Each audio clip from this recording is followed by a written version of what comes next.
Hello, hello, hello. It's another glorious day, my tea sippers, and you know what time it is. I hope you have all of your comfort together because it's time to dish tea. And you're dishing tea, darlings, with Big Meat. Can't wait. It's time to dish tea with Big Meat. It's time to dish tea with Big Meat. It's time to dish tea with Big Meat. It's time to dish tea with Big Meat. Darling.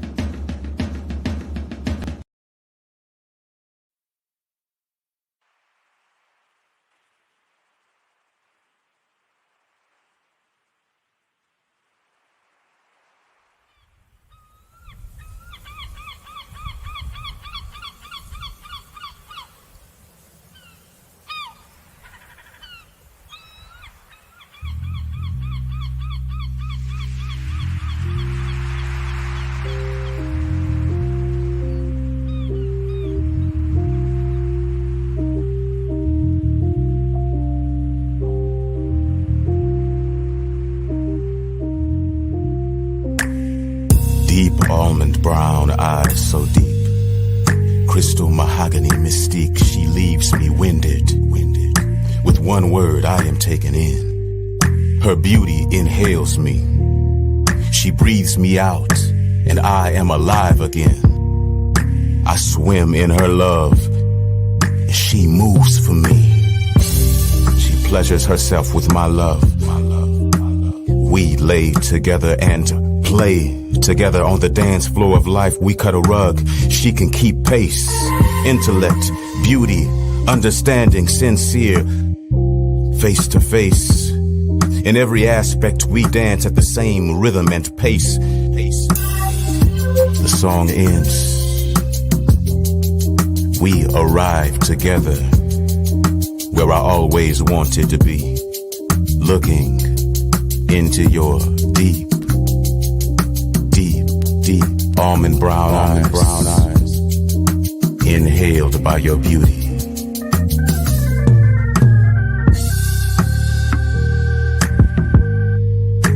Love is love. Love is love. Love is love. Love is love. Deep. Yeah, I love it when a brother can go deep. Thick, stocky footballer, blue-collar steak daddy. I am mesmerized by his eyes, his thighs, his mind and her like mind. We are intertwined. His massive arms, his sincere charms, his robust gluteus maximus. He excites me. He ignites me. We take each other to a place where Xanadu and Nirvana connect and constantly stand erect. When our love explodes, we are the reason why the Milky Way exists and our love and passion persists. He tantalizes me. He titillates me to want to taste the rainbow. Love is love. Love is love. Deep almond brown eyes. Love is love. Almond brown Love eyes. is love. Deep almond brown eyes. Love is love. Almond brown eyes. Love is love. Love is love.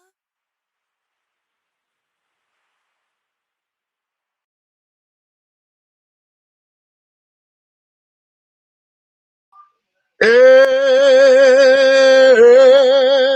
hello, hello, hello. Hello, hello, hello. Hello, hello.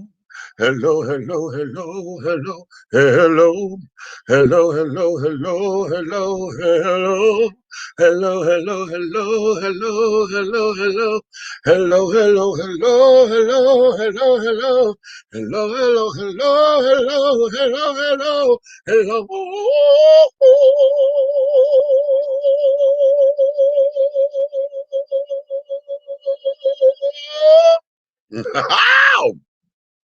And hello out there. Hey, hey, hey, hey, hey.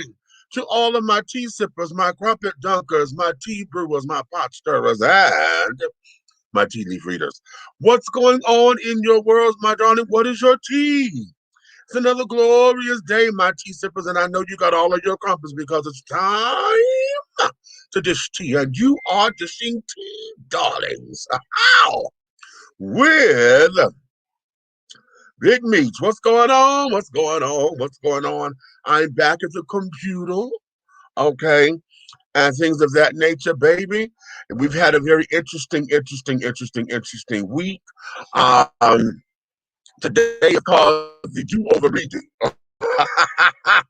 Because I know we try to come on Sunday and things. Oh, I just burned my. No, I didn't just burn myself. It's just that I was. I got this little mark on here. I need to put some triple antibiotic ointment on. I burned myself on the stove. I was. I had just turned the oven on, and I had noticed that there was some burnt on, caked on stuff in the oven, right? But I had just turned it on, so I didn't think it got hot like that quickly. So I reached in to try to get the little burn parts out so it wouldn't burn anymore.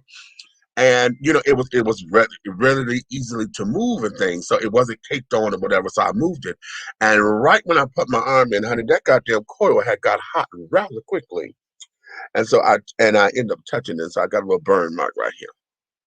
But nonetheless, my darlings, we are here and we're going to get into a few things up in here today.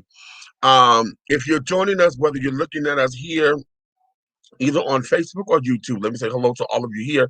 If you're watching us on Black GDP TV or Diversity TV, we say hi to all of you, and we're going to ask that you like and subscribe and all of those things. Wait a minute, let me get my banner going so that y'all know what to do, honey. Okay.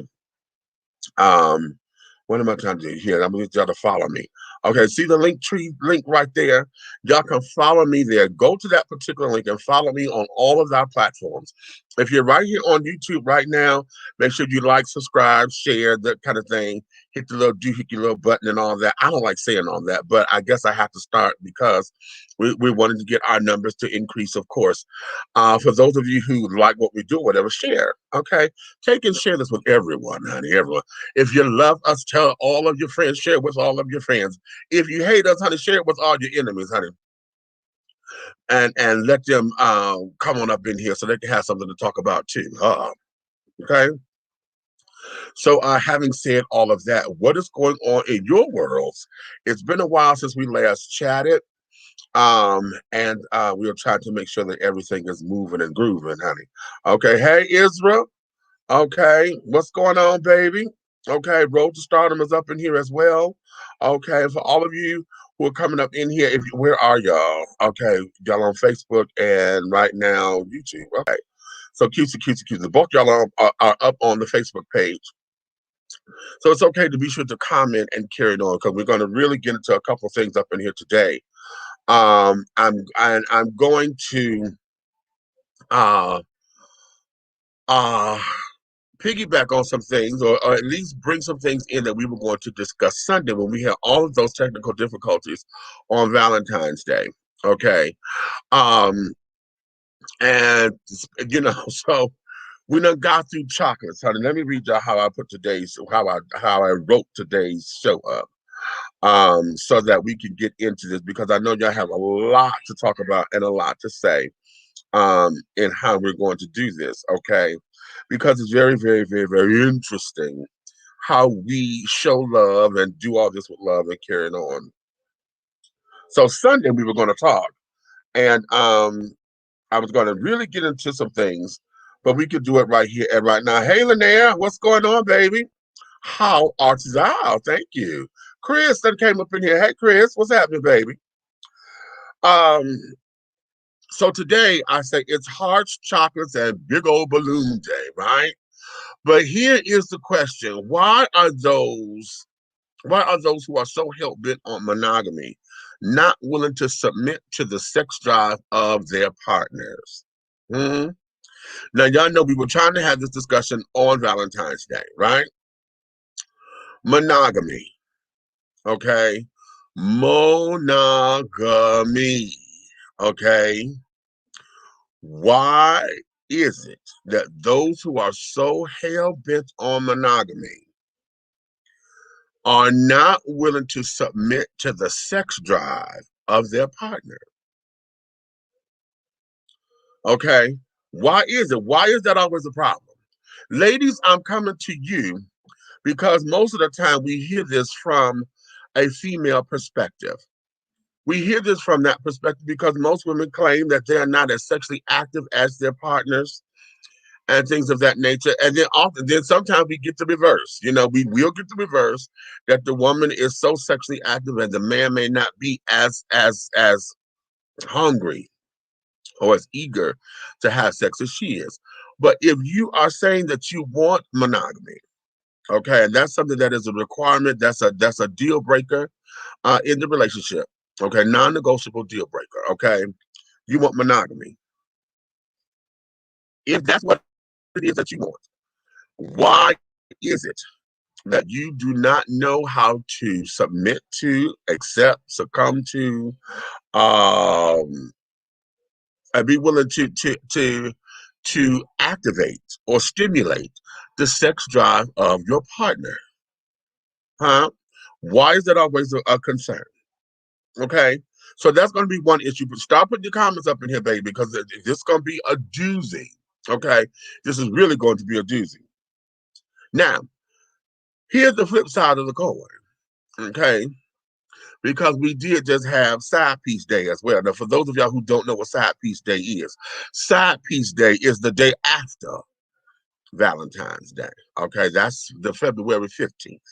Okay, that's Side Piece Day, unacclaimed, you know, and it's self-imposed or whatever, because we all know that that's the day that you get everything half off.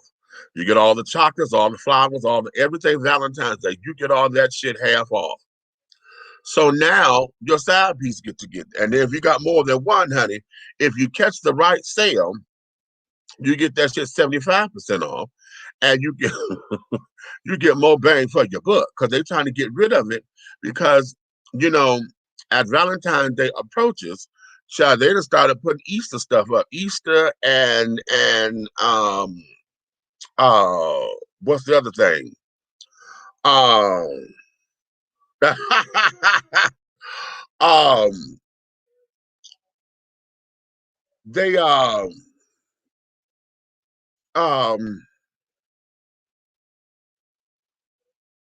I lost my train of thought, but anyway, because somebody put a comment up in here that is there.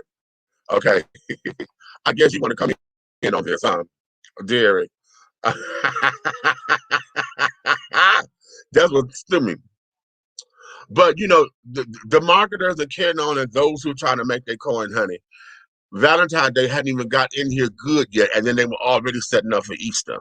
So you know, so now that they're trying to push all that stuff on out the way because they done made all the money they're gonna make off of it. Now, you know, they trying to get costs now. So they mark it off.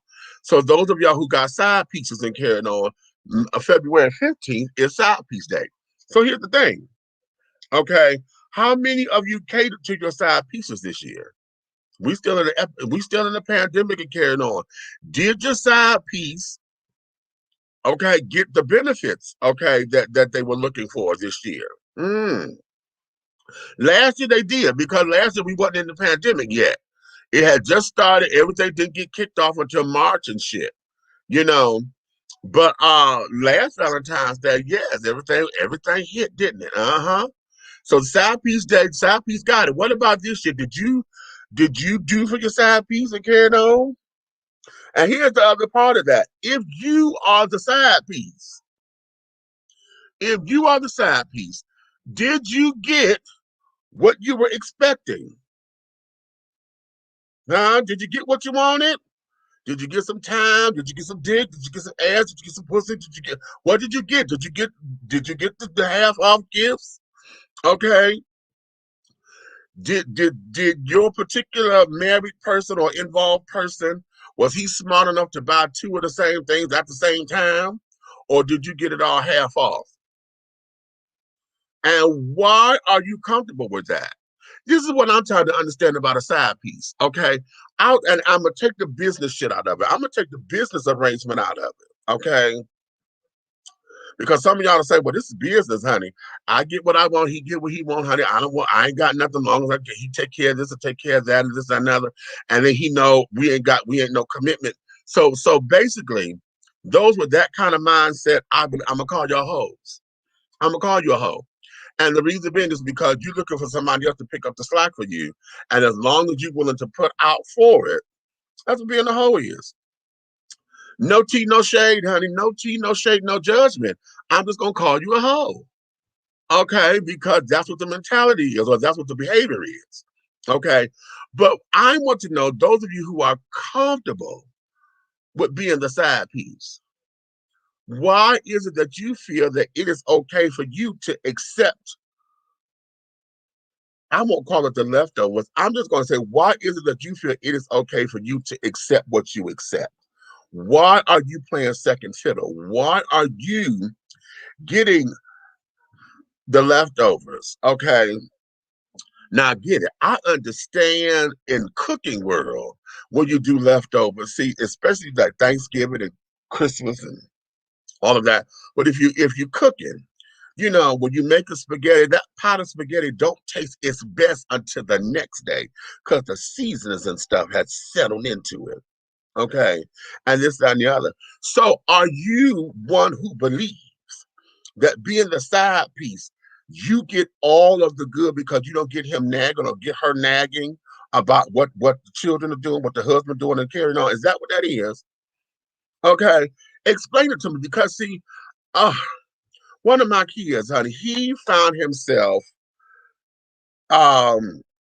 reveling, if you will, into the idea of being a side piece. I mean, hell, we got a song out called Side Piece. Well, I'm going to see my side piece, honey. Oh, okay, it's a blues song. They play it at all the parties, and we celebrate that shit.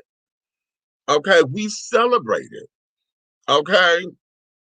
So what is it about that? If you are the side piece, and don't mind, and this no shade, no tea, no judgment, honey. I don't want to put you on the heat. But what I want you to do is to be able to come up in here and let's talk about it. What is it that keeps you there to say, I'm happy where I am? Okay. Because it's easy for us to say, oh, you got self-esteem issues. It's easy for us to say that because we don't see it as a win. We see it as desperation. We see it as thirsty. We see it as hell. Okay. What's Miss Thing? Whitney Houston from Waiting to Exhale. Okay. You sitting up here, you know this child is going home to the wife and kids and carrying on. So you're providing the outlet. You're providing his escape. You're the fantasy. You are, you're creating a world away from a world. So you're his escape. Okay. You can sit down there and give him the luxury and the this and the that, or you can give her this and the other and the escape from the day and do all the stuff that the wife don't do or the husband don't do. But is that really enough? Because are you seeking the attention to say, oh, baby, you did it, and I pat you on the back because you were able to get me out of a jam? Is that what your validation is?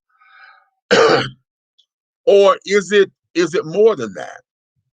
Okay. Right, Erica, because I'm just really ready to go there. Some of them get emotionally attached because all of them do. All of them do. Why? Because of the treatment. If you sit up there giving him your best, okay, y'all breakfast in bed, okay, you get going on the trips and things, making you feel like this and feel like that, then that means they're getting all of the best. Okay, they get the honeymoon phase. See, side pieces get the honeymoon phase of relationships. They get it all. Okay. They get all of the honey, they get the dew, they get the sugar, they get the chocolate, baby, they get the whipped cream, they get that. Okay, they get that. But they don't understand when I got to deal with your diabetic ass over here. They don't understand when I got to deal with the bills that got to come up in here. They don't understand that, I don't get all of this because the money ain't right. And I'm sitting up here wondering how you spent the goddamn money. See, they don't hear that from you because you wanted to sit back and say, hey, it's okay. Because you're providing the escape. So as the side piece, why is it that there's something that we revel in and you're not calling yourself a hoe? Because if this is just a business deal that you being a hoe, that's a whole separate situation. And I got you on that because it's like, okay, listen, this is all business and I'm just trying to get my bills paid, honey. Hell, it is what it is. No harm, no foul, because hear me, hear me and hear me well. Because let's do this. Are friends with benefits side pieces? Ooh. Let me let that sizzle. Are friends with benefits side pieces? Or is it just is that one of those things that it is what it is? Because I got friends with benefits. I'm not looking for no relationship, honey. We see each other when we see each other. I don't, most of the time I don't even want to know about your personal life or whatever because that's not what we're here for. Do I care about you? Yes, because the operative word is friends. Friends with benefits. So yeah, is this a relationship? Most friends with benefits are.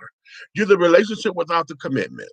Okay, and see, it's the commitment that we don't like. Cause see, if we get committed, what is this? Cause it's like as long as we hang out, buddies, and we cool and we chilling, everything is cool. But the second we put down that I'm committed to you, I'm exclusive with you, all of a sudden, everything in us as human beings, that shit clicks. And then all of a sudden now we go into possession and obsession. You act as if this person is not a person anymore. I'm gonna say we act as if people are not people that now we done became possessive because now that's mine. We done claim ownership of something that ain't yours. Okay, that ain't no ring on it and carrying on. Ain't no ring to say, okay, yes, we have committed to this particular thing and I'm going to forsake all others. We didn't say that. We didn't make that kind of commitment in a court of law. But we have said that to each other, I'm going to be exclusive with you. I'm exclusively dating you. I don't want to see nobody else. But every time we hear that, okay, when we hear that, human nature then takes over and damn it, now all of a sudden, bitch, hell. Okay, it is as if the king has decreed or the queen has said off with his head because see now everything is playing for keeps. Everything now is all about what's mine.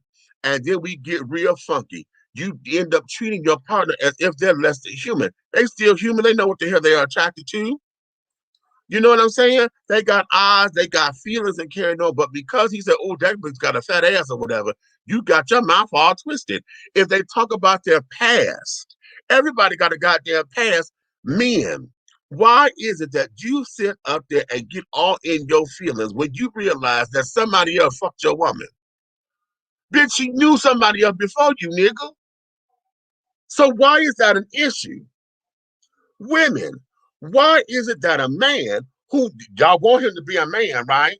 You say you want a man, but yet he got to sit down here and act like he don't watch nothing. Bitch, come out here, got titties under. You can sit up there, put the goddamn shelf on the goddamn titties. Titties way out here, but he not supposed to look, especially if he a breast man. He ain't supposed to look because that's gonna hurt your feelings. Bitch, why he going home with you? He's still a man. He know what he likes. And then he may not even like it like that. He may end up complimenting on it and say, damn, that was wow. But why is it that your ass did get all in your feelings and then you want to deny him sex because he just sat down there and looked at somebody else? That don't make no sense, bitches. It makes no motherfucking sense. It makes no sense. So that's why I'm asking. Friends with benefits, honey, are they actually side pieces? Or are some friends with benefits side pieces? Because you got your main one. This is the one that's the ace. This is the main one. Then you got other friends with benefits, but you know compartmentalize them or to categorize them. But the main friend with benefit, honey. Then you got are the other ones the side pieces.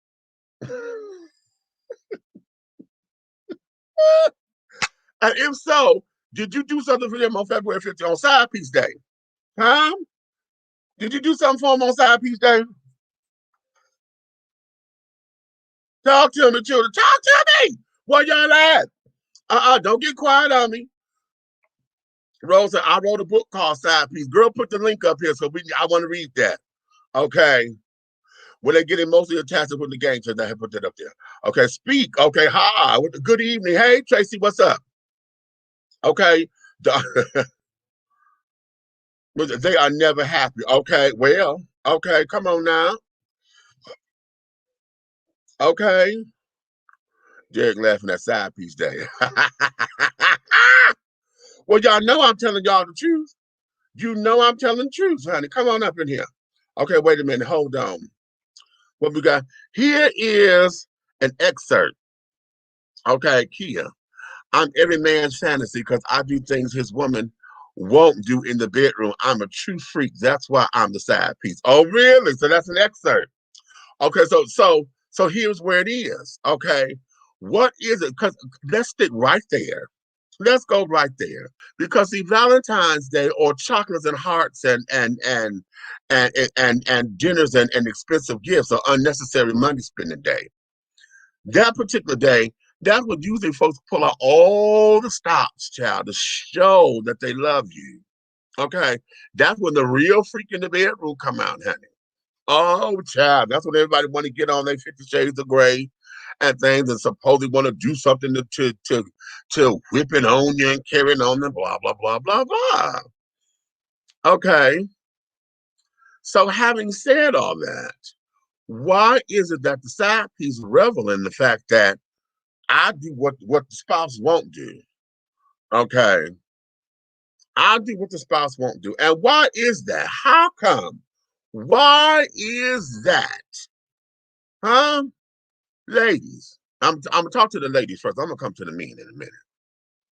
Why is it that you are dealing with someone who has a healthy sex appetite, and I'm sure during your dating process, honey, you found out that, honey, he wasn't a virgin when he came to you, so he'd have been out there. Okay, he's experimented and things of that nature, and he has told you, okay, I'd like to do this, or he has shown you. How about that? He's shown you what he'd like to do in the bedroom. You cowed out because you don't let Jesus get in the way. Jesus done got in the way of you having some good sex, honey. Jesus made it for you to enjoy yourself, but you gonna deny Jesus because Jesus said this is, oh, I ain't supposed to do that. So you done brought Jesus in the bedroom, honey, and won't let you in the freak out because you don't want the devil to be tempting you, honey. So you don't want the devil to come up in there, but then you don't want him to be tempted by the devil to go elsewhere, honey. He's trying to give all that good loving to you. He's trying to give you everything he is. He's sitting there trying to send you. That's why I played my song. Y'all like my song at the beginning of the show? Love is love. Yeah, he's trying to take you to that place where Xanadu and Nirvana connect. Okay, right there at the intersection, honey. He's trying to take you right there. Okay. But you that got all up in your head, in your feelings, in your spirit, and won't allow that to happen. Okay. So what's the tea? Okay, what's the tea, children? What's tea? And then you know that, but then you say something wrong with him, or you get upset and get all into your feelings because he may say, okay, well, sex is a little bit boring, or whatever the case may be. You know what I'm saying? What's up? Why is not a happy medium? Why are you uncomfortable with at least having a conversation about it? You know what I'm saying? Baby, listen, I'm kind of vanilla and this, that, and the other, but you know, let's take it slow, because I'm not down like that. I wasn't raised like that. This, that, and other. Whatever that conversation needs to be. How come we're not having that particular kind of conversation? Okay, in order to say that, but I'm making this important because Valentine's Day is the day where all that particular shit's supposed to go out the window. That one day out of a year, you got 365, sometimes 366 every 4 years for leap year, 366 days a year. Okay, where this is supposed to happen, but that one day, honey, is where it magically happens, and you decide you're gonna come out of this shell, honey, like a goddamn butterfly in a cocoon, and you're going to magically, honey, appear like a unicorn, honey, and give him everything or give her everything because it's Valentine's Day. And then side piece day, honey, you're sitting around stuck out because you can't give a repeat performance, bitch, because you done went back into yourself. So side piece day, he looking for you to do it again. You done shut the fuck down, so now he done went over to the side piece.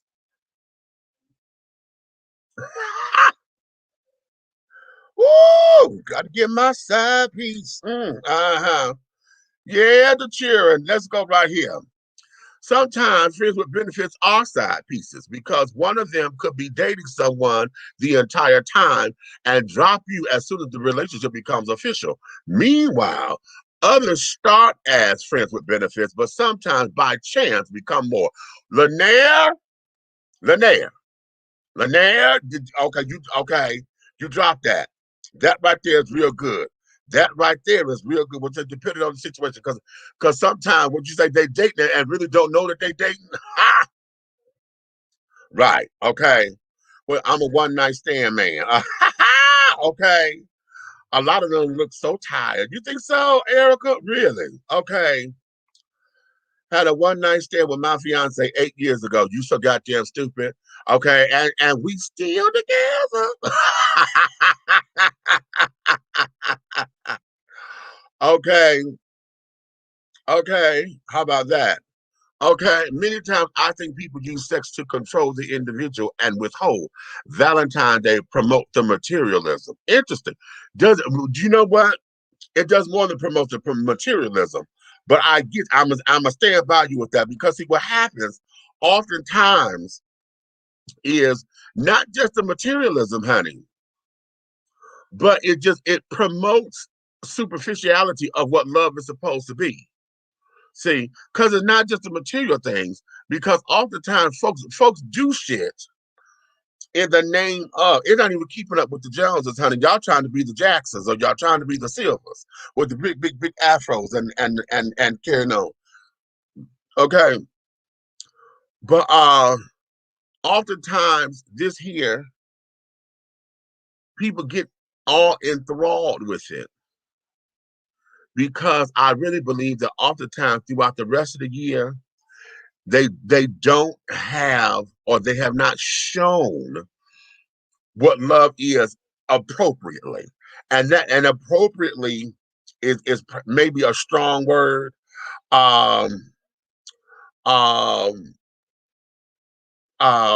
Appropriately. But what I'm trying to say is that word is I'm having one of those moments, honey. I'm over 50, honey, and I'm trying to get the right word.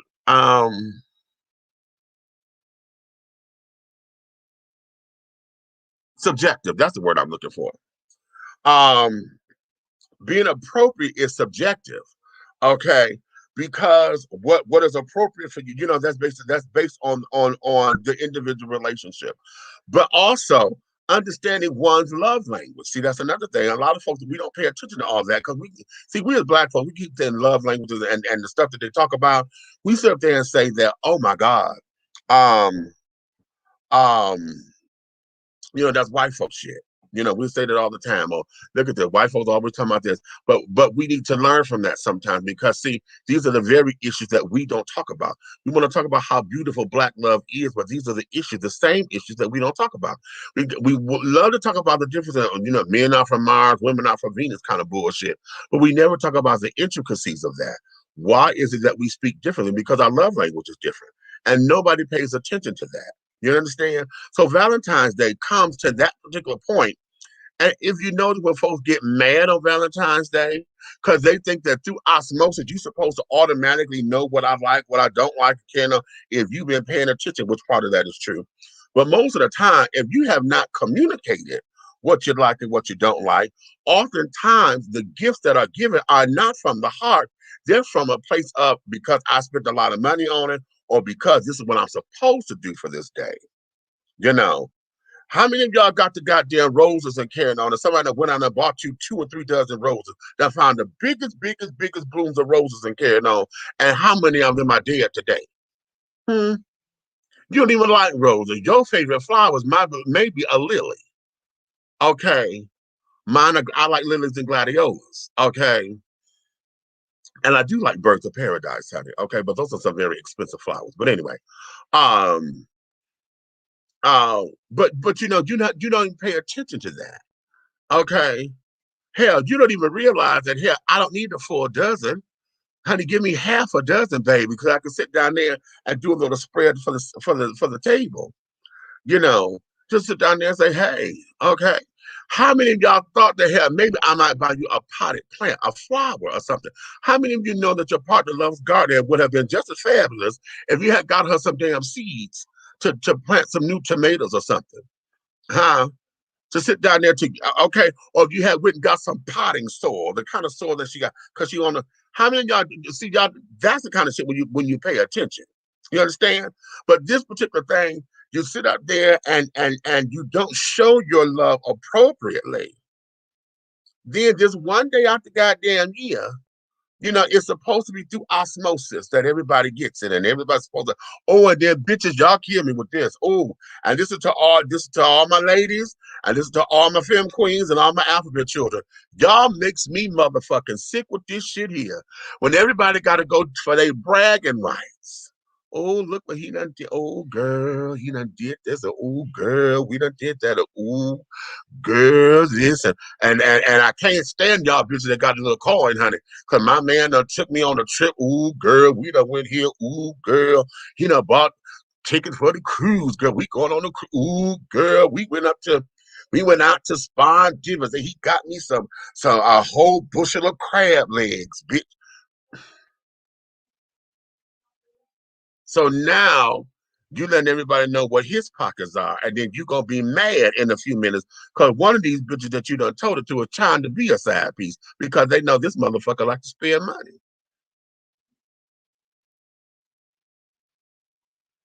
Mm-hmm.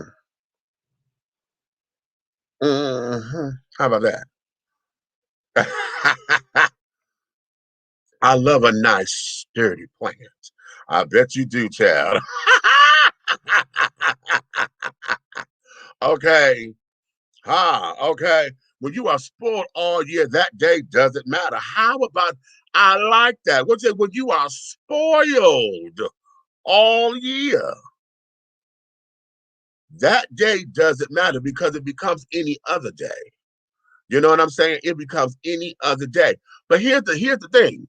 See, if you are spoiled all year, then that day becomes the day that I do that oomph, you know, that kick up a notch to where you're not expecting. See, here's what it is for me. And this, if I had the perfect Valentine's Day, because I'm one who believes that Valentine's Day is supposed to be about doing that extra.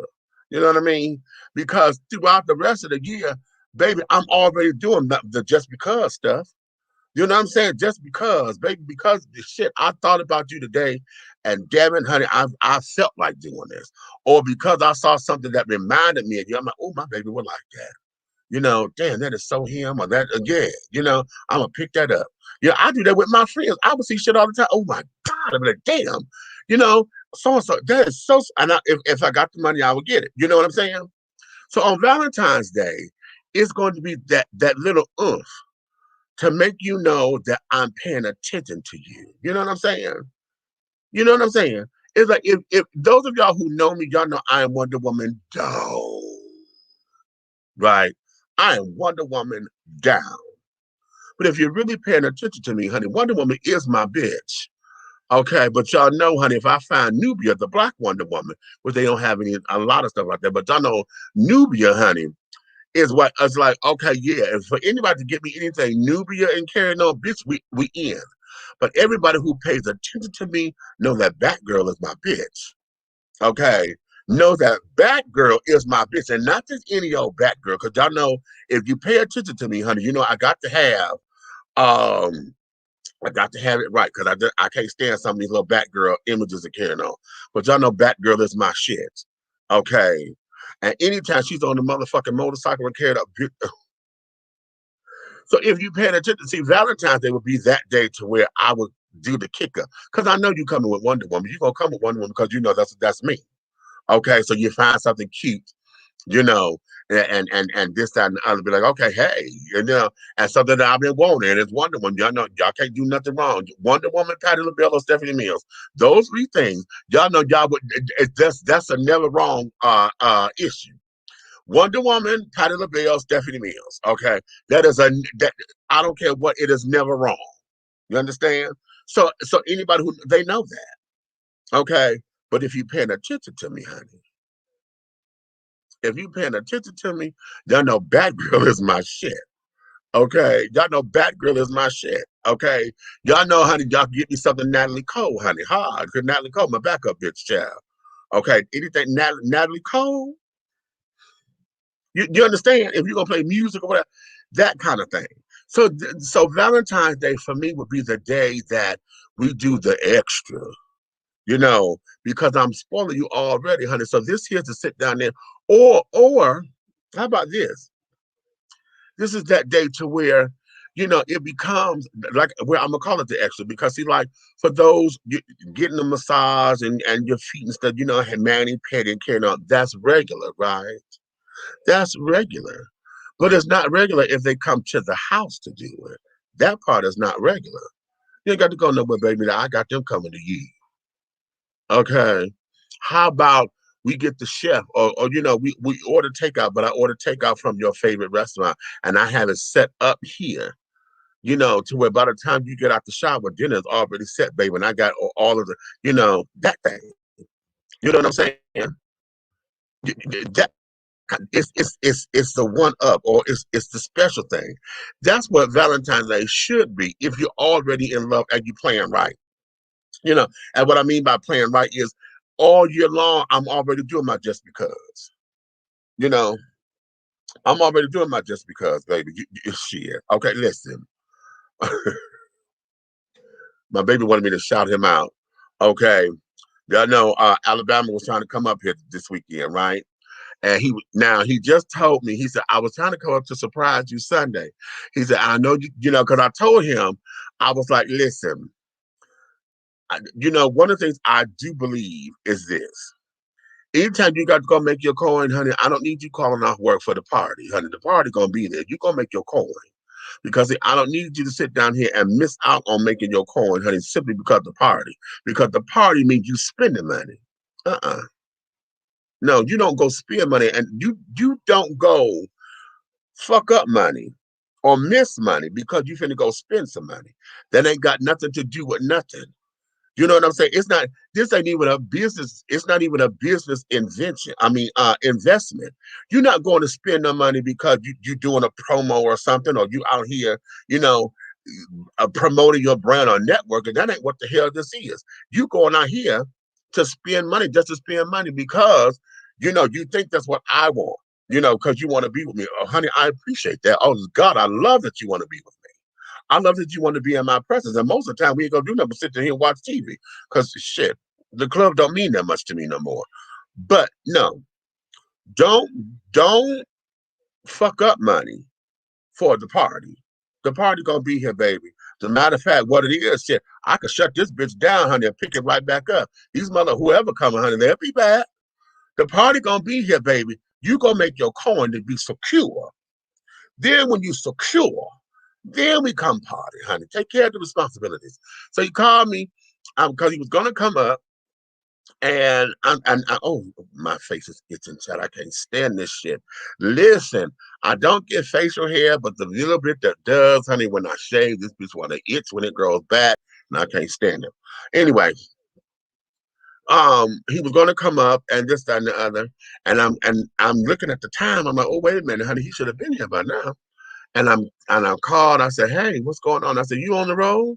And he said, no, Daddy, I got snowed in. I said, what? So then he just told me, the way how they done got snowed in, he over at the co-worker's house and this, that, and the other.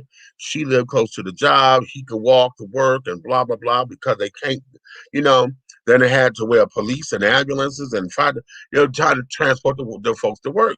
Now he works at a hospital, so they got to be there, because he said then they short staffed to begin with. So this, that, and the other. And then he told me, he said, I was trying to come up there Sunday. I was going to sneak out and I was going to come up there Sunday to spend some time with you. And I blushed to carry on and wonder, he didn't see me because we were just talking on the phone. We wasn't video chatting. So, I'm blushing and carrying on. I'm like, damn, he wanted to come up here and wanted to surprise me and shit. You know what I'm saying? I'm like, okay, that's really cute. And that is, wow, they gave me a little, couple of butterflies and shit. Because folks don't do that for me, like that and carrying on. I'm usually the one that goes out of my way to do that for other people. But and it's cute to feel that somebody else want to do that for me. It's really cute. But I'm still adamant about no, you ain't got to do all that, make your coin. And to know that he was going to try to do it anyway to surprise me. But he said, I'm glad I didn't because I didn't know the weather was going to get like this and things of that nature. So, yeah. So we're going to look to see what the weather's going to do. I know he's going to come up here next weekend because y'all know 2 weeks from today, 14 days from today is the actual day of my birth. March 4th is my birthday, and that's exactly 2 weeks from today. But y'all know my season starts on February 28th. February 28th is officially Big Meat's birthday season, okay? So we're going to run that Cash App. So, honey, every time y'all see me, honey, the Cash App is going to be there.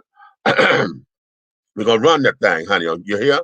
So that be that. And my seasons goes from February 28th until April 2nd. That there is my birthday season. Okay? Yes. So he's probably going to come up. We knew he was coming up next weekend because that's what he was planning. So there was that, So all of that, that's really cute and gushy and all of that are extra, because he comes up, he's becoming kind of regularly. So that would be the extra. You know what I'm saying? And it's not like we have any kind of commitment to anyone, we having fun and things of that nature. And I'm a little reserved because of number one, because of our age difference. Okay. Two, because of my mindset. I'm like, okay, if it ain't broke, don't fix it. You know what I'm saying? What we got going on is cute. Okay, it's cute. It does my ego tremendously well. Okay, and all of that. So it's not broke, And as this thing do what it's gonna do, I want it to happen organic. Whatever happens is gonna happen organically. I'm not trying to push nothing. We ain't trying to this, that, not. Whatever happens organically. Okay. And it's because it's supposed to happen, not because we want to make something. It'll tell itself. Okay, it'll tell itself, and we'll know when to go and this, that, and the other, because it'll start to get there. You know what I'm saying? And I'm old enough now to I know how to pay attention to the signs. Back in the day, honey, I missed a bunch of shit back. Missed a bunch of shit back in the day. Okay, however, that there is where it is. So shout out to Mr. Marcus. I'm not gonna call his whole government name because y'all don't need to know all that just yet. Okay, but I'm gonna call him Mr. Marcus or Mr. Alabama, as I like to call him. Alabama. Yes, son. My big baby. Okay. What you say? Oh, you so silly. Him your boo thing. That's so sweet. You so silly. Okay, call it what you will, honey. Call it what you will. That's true. No Herbies for no worries. See there? Okay, right. Okay, I'm glad for you. And you're right. Let it flow. Exactly. Okay. Okay. Take it slow. But listen, that's the only way that I want to take this shit so slow. I want to be like goddamn maple. I want to be like sap coming out of a damn tree. Slow, but yet it's sweet and savory to the taste. You know what I'm saying? You and thick. Ooh, y'all know I love a big old thick boy. Y'all know I love a big old sickles, honey. Okay. So that there is that, you know. But again, I'm posing this to y'all. The side piece day. If you are the side piece, why are you comfortable being in that particular position? And did you get all that you wanted from on side piece day? Did you get all that you wanted? So be that as it may. Wait a minute, hold on. Where are we? Because I think I'm flying solo. My children ain't came up in here yet. So what you say? Because you might have to add another child added to the family soon.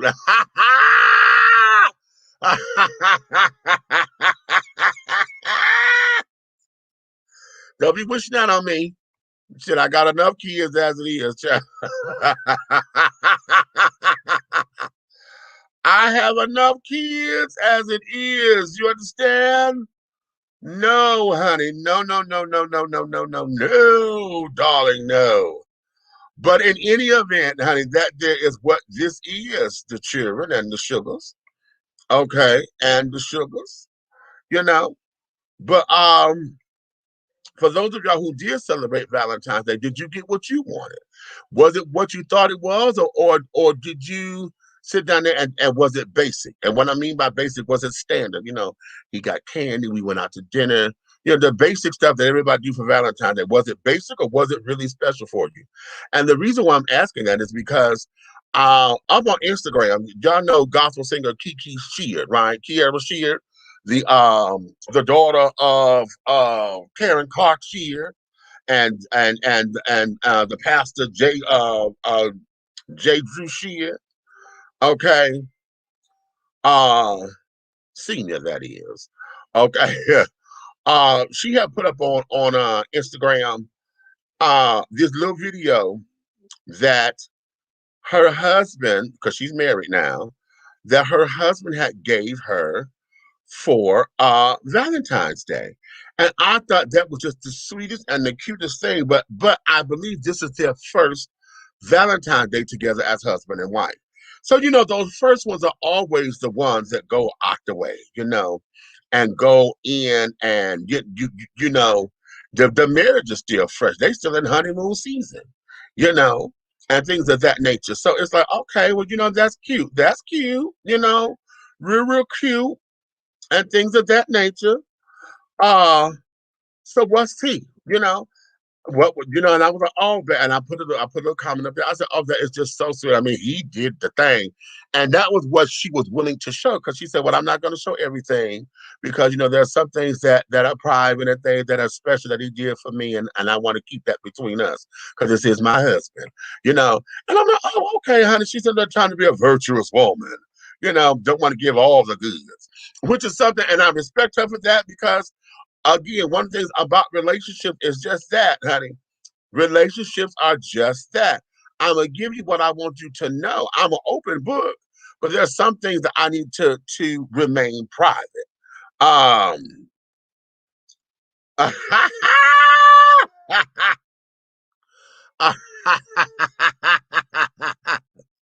okay, okay, interesting. I'm talking about me. Oh, child. Okay. What are you talking? Who you got pregnant? Child bad. I don't even want to talk about it. Okay, yeah, you better call me. Okay. I think that if you're a side piece and comfortable, it's because you feel you're not good enough. Self-esteem issues. You know what? Here's the thing. But is it that for real? Because it's quick for us to run to that particular analogy, and I know I'll run to that all the time. But is it actual a self-esteem issue? or is it placement? You know what I'm saying? Is it placement? Is it the idea of trying to get over? Is it the idea of having a relationship but don't want to take on the commitment, don't want to deal with the rough and tough of it? Because there are some people who would rather sit down there. There's a lot of takers. We don't have a lot of givers. Okay. So as long as you're doing for me, as long as you're sitting up here going through this, and this, and I'm benefiting from it, then it's a win-win. You know, but I don't want to talk about this. I don't want to go through all that. As long as you're helping me take care of my bills, and it's that selfish shit, and entitlement issues. So is it self-esteem or is it self-entitlement? Huh? Do you feel entitled to somebody else's shit? It's covetousness. Now that there's one of the top 10, ain't it? Thou shalt not covet thy neighbor's ass, nor thy neighbor's oxen, and nor thy neighbor's wife, or blah blah blah blah blah. That's one of the top 10 supposedly, right? So why do we get comfortable there? Why do we get comfortable there? Okay. I got what I wanted, wiped my hand, and went to bed. You stupid ass. Was Rosie good to you, honey? Okay, did she complain? What you say? I know. I'm putting me in timeout. In the corner of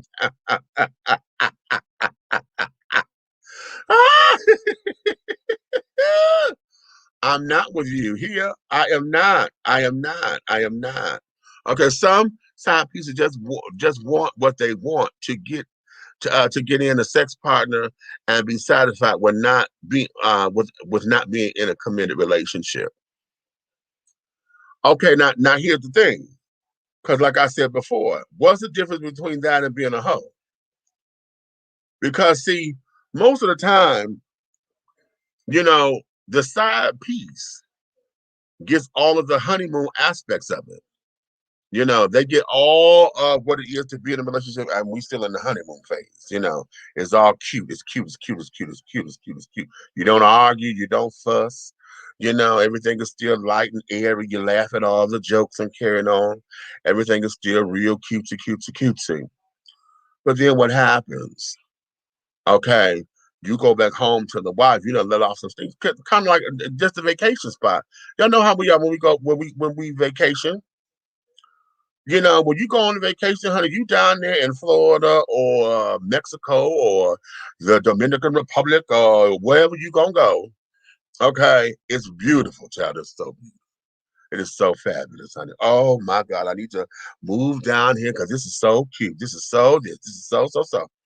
Then you had that bittersweet moment when it's time to go home. Oh, I don't want to go, but I gotta go. Oh Lord. So then you get back home, and then you realize that you're back home. Okay, and so now you back to reality, waiting on the next time you can take time off. See, so the vacation spot get all of the benefits. They get to see you with your head down there. You get to act a damn fool, and act like folks don't know who you are and carrying on, unless you creeping. So except for those side pieces where y'all creeping in the dark and shit, you coming over. The only time you coming over is at night. Okay, you got to make sure that you call yourself creating ambiance, but you don't want the lights on, honey. Okay, you sit up here by candlelight, and y'all sit up here trying to make it romantic, bitch. You don't want nobody to know that you got a scar right here. Okay, you trying to sit down there and make sure the shade, the shadows and stuff from the light don't.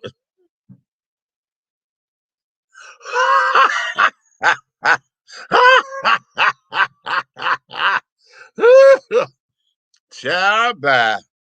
Okay, we're gonna move on. Okay, leaving the corner to say yes, I agree. Part of it is that not one of the full commitment is part as well. Okay, a relationship is what you make it. I totally agree. Okay, and then it's what you call it too. It's not just what you make it; it's what you call it. Okay, because oftentimes folks think they're in a relationship and they're not. Oftentimes most folks that have that shit one-sided. You think you in a relationship, okay? But what are you relating to? Are you related to the lack of time is being spent? Are you related to that y'all are only sex partners? You can't even go out in the daytime. Y'all don't even go nowhere, or whatever. You don't tell nobody about the person. You scared to get on the phone with the person in the background. So what is it? You know what I'm saying? And the both of y'all have to call it together, because you will call it a relationship and they'll call it we cool, we hanging out. They don't say the word relationship. They say we hanging out, we bud, shit, we all right. All right. Well, the fuck that's supposed to mean? You know what I'm saying?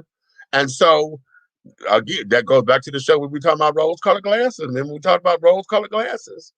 When you're sitting up there looking and carrying on as if, yeah, that part, the children. Yeah, okay, what you say, blonde, well said. Okay, well, thank you, darling, thank you. Okay, all right, let's move on to this. Should I take a commercial break? Yeah, let me do that, because I got to get up and get me something to drink. And let me get my witch hazel, because between my face, and y'all know, this damn night air is murder on my eyes, honey, my allergies, honey. Every time I don't start itching like this until the air changes, And when the air changes, then all of a sudden my allergies want to go fucking crazy and my eyes just start itching. Wait a minute, before we go, we got excerpt number 2. Reform side piece, Karen. Ooh, I used to be the side piece. Now I'm the wife, and I wouldn't want karma to hit home with me. I love my husband very much. We have 4 beautiful children. Okay, now that's what Karen is saying, honey. She don't want karma to hit. But I'm going to tell you something about that, honey. Listen, sometimes not sometimes, all the time in your life, when you're going through something, you are going to reap your seeds that you planted are going to have a harvest time. Sometimes you may not understand why the hell you going through something.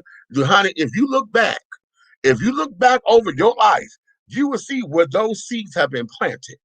And now the harvest time, it's got to have a harvest time. It's going to have a harvest. What they say, you reap what you sow. Honey, every seed planted is going to have a harvest time. So there are going to be moments, honey, to where you're going to be going through something and it's going to be like, damn, what the hell is this? And it's because of a seed that was planted, honey. Yeah, planted. And then I'm going to do one better. Because, see, how many times have you not planted a seed, but you was a gardener? Catch that. How many times where you didn't plant the seeds, but you were the gardener? You were the one who nurtured the seed. You made sure that it grew. You made sure that you took care of it. You were the one who sat down there and weeded it and carried on. You were the one who did all that. You didn't plant it, but you worked on it. Let that sit for a minute. I'm going to take a commercial break right here. I'll be back in a moment, children. Yes, I will.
at that David Ford right there. That's his name. Black on, he don't know Tom.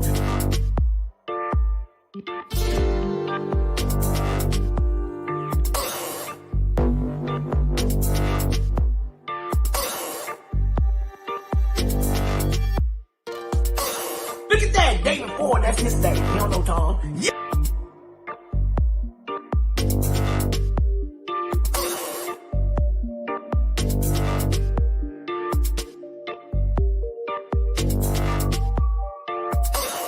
Yes. Oh, here we go. Oh, I can't see the demons. I can't see the demons, but I can see the light. We are creating black luxury across this country.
Have you tried Big Rob popcorn? It's a wonderful anytime snack that everyone will love. Available in 3 flavors. Grown and Sexy, which is the perfect mix of cheddar, cheese, and caramel. Sugar Shack, a fruitful flavored mix of watermelon and apple. So delicious and good.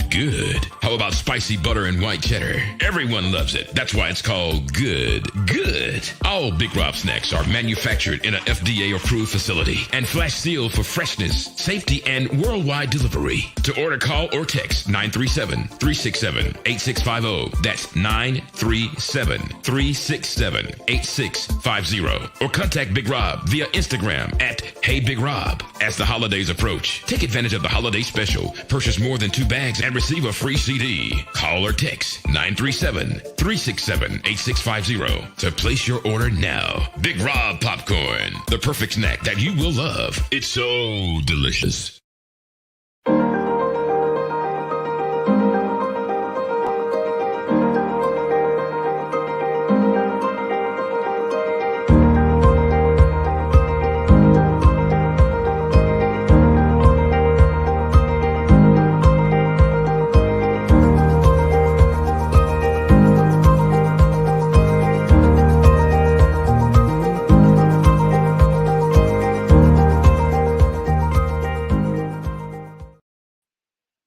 All right, and we are back. If you're just tuning in, we want to thank you for your love and for your support, my darlings.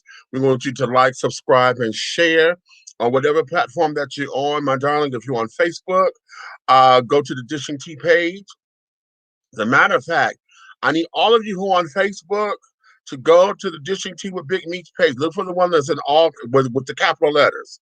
It say Dishing Tea all caps with Big Meats all caps. Go to that one there. Why? Because what I'm going to start doing is I'm going to start be streaming from that page versus my regular page, so that I get folks to like and subscribe over there on the Dishing Tea page on Facebook. If you're listening right here on YouTube, listen, like, subscribe, share, and carry on. If all of you who are on Facebook right now, if you have a YouTube page, go to YouTube right now. Like, subscribe, share, hit the little bell, honey, so that y'all know when we go on live and carrying on, and get it from there. So we're trying to build up our presence and carrying on within this social construct and carrying on, all this, that, and the third. Okay, so now, the hell are you doing? Talking to Red, honey, he down here in the queue with your damn finger, honey. Okay, you so damn dumb, you dumb, you dumb. Anywho, with that being said, I'm gonna hit this, and then we're gonna go back to the main question at hand. Okay, the main question of tonight is this: if you are one who believes in monogamy, okay, why are you having a problem with submitting to or committing to the sex drive of your partner? You want your partner to remain faithful to you.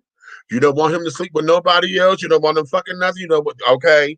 If you want him to have, or her to have, all of that loving to come to you.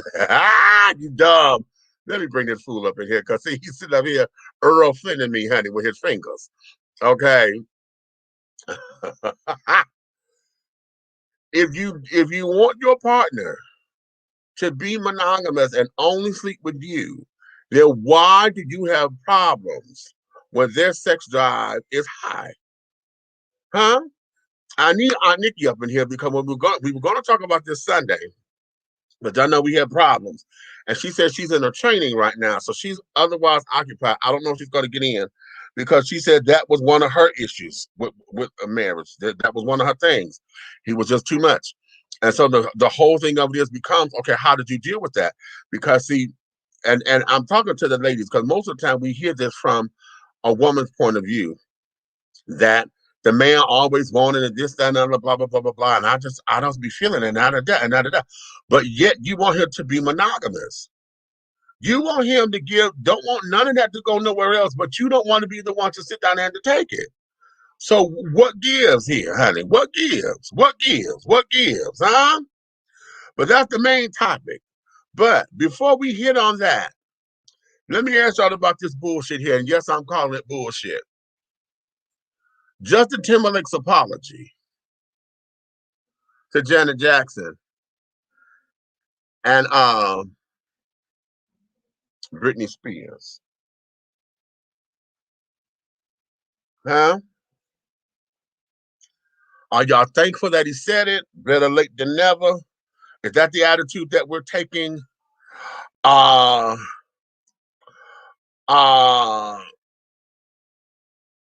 No, what is it? Okay. Is it damage control? But how long ago did Janet do the Super Bowl? Did they do their Super Bowl and we had Tittygate going on? How long ago was that? About 15 years almost, right? Huh? Because that happened. No, yeah. When did that happen? Because I've been living here in Atlanta for almost 14 years. Research department, what year was that? I want to say it was about 15, 16 years ago. Okay. Because I think I was still home in Detroit when all that went down. Okay. Oprah was still on the air. Okay. So what is it? I'm gonna read y'all this fucking apology, because I'm gonna read y'all what he said. Okay. And here's where this is. Okay. He put this up on the ground. I've seen the messages, tags, comments, and concerns, and I want to respond. I am deeply sorry for the times in my life where my actions contributed to the problem, where I spoke out of turn or did not speak up for what was right. I understand that I fell short in these moments, and in many cases, and in many others, and benefited from a system that condones misogyny and racism. I specifically want to apologize to Britney Spears and Janet Jackson, both individually, because I care for and respect those women, and I know I failed. I feel compelled to respond in part because everyone involved deserves better, and most importantly, because there is a larger conversation that I wholeheartedly want to be a part of and grow from. And then went ... Okay. Um, yeah. 2004. Good evening. Yeah, 2004. Okay, was the Super Bowl. Okay, malfunction. 2004. So we're talking 17 motherfucking years. It took you 17 years to feel the heat of a backlash, right? Is that what you're trying to tell me? Okay. Is that what you're telling me? Huh? 17 years. Yeah, okay. I'll tell you what. Y'all kiss my ass twice because I ain't buying it. Justin only did that apology because of the public backlash. It sounds like some lawyer bullshit lingo. He had nearly 2 decades to fix that. He is not a man. He's just a male. And I'm being generous in calling him that. How about that? Okay, well, what you say?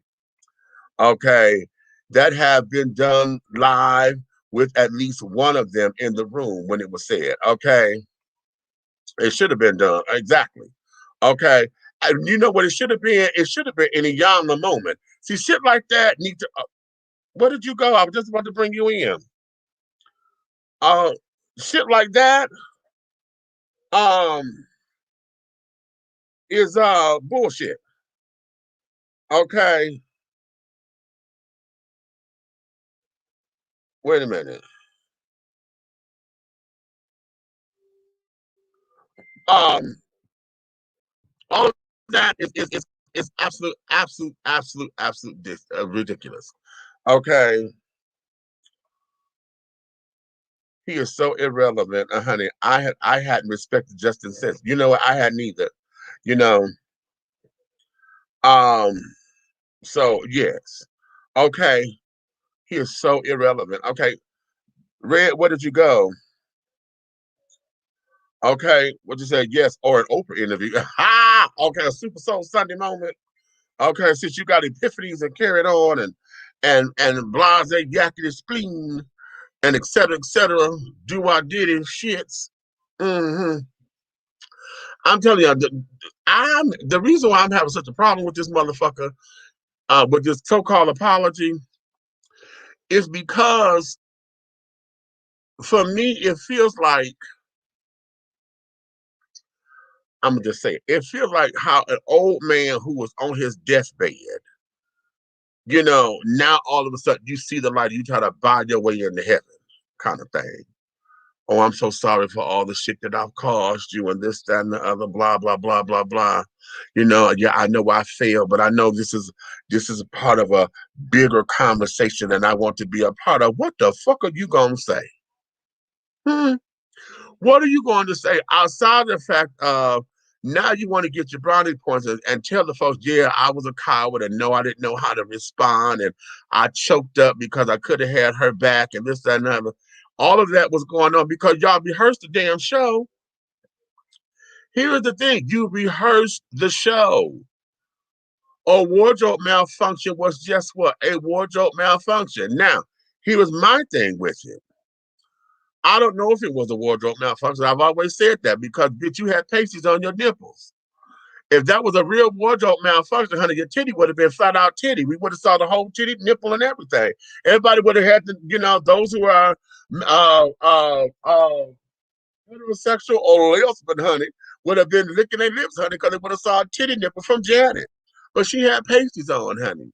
So I don't know how much of a wardrobe malfunction that would have been. Uh, Oh, it was, but nonetheless, we know what the hell the rehearsal was. Okay. So, okay. And maybe, I don't know how Janet does her shows, but maybe she does that because she has it off. She's a dancer. Sometimes the tops and stuff may be too tight and, they didn't anticipate the movement and stuff and the juviness of her breasts, you know. And sometimes it happens. The costumes do something and it'll pop out or whatever. So you're prepared. As a good entertainer, you're prepared. So that there is that. You know what I'm saying? Um, but nonetheless, where was you then? Where was you? You could have did listen. all this time that had passed, and sports enthusiasts, did Justin go back to the Super Bowl? Didn't he go back? Okay, because I thought he went back. Okay, and performed. Um, and just and things like that. So whatever that is, because I know he had got a pass from the NFL. And this and the other. Hold on, DeMarco, what you say? Performers wear the pasties because the nipples get chafed. We do as males. Okay. Okay, so they get chafed. So okay, I got that. Okay, but again, so that supports the theory of dancing and carrying on. I've never had to wear pasties or whatever because shit. I'm not a trained dancer or whatever. But as an entertainer, I know what that is to be on stage and this, that, and the other. I've had costume malfunctions and things, wardrobe malfunctions and all of that. So I know what that is. But at the same time, honey, a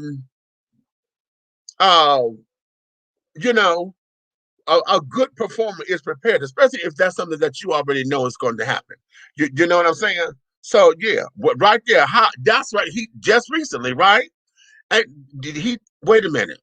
Because didn't he come out from the crowd or whatever, did the thing, took high five with the folks, and ain't that him? That's not Bruno Mars or something, but just he came out from the crowd, right? And he did the look. Okay,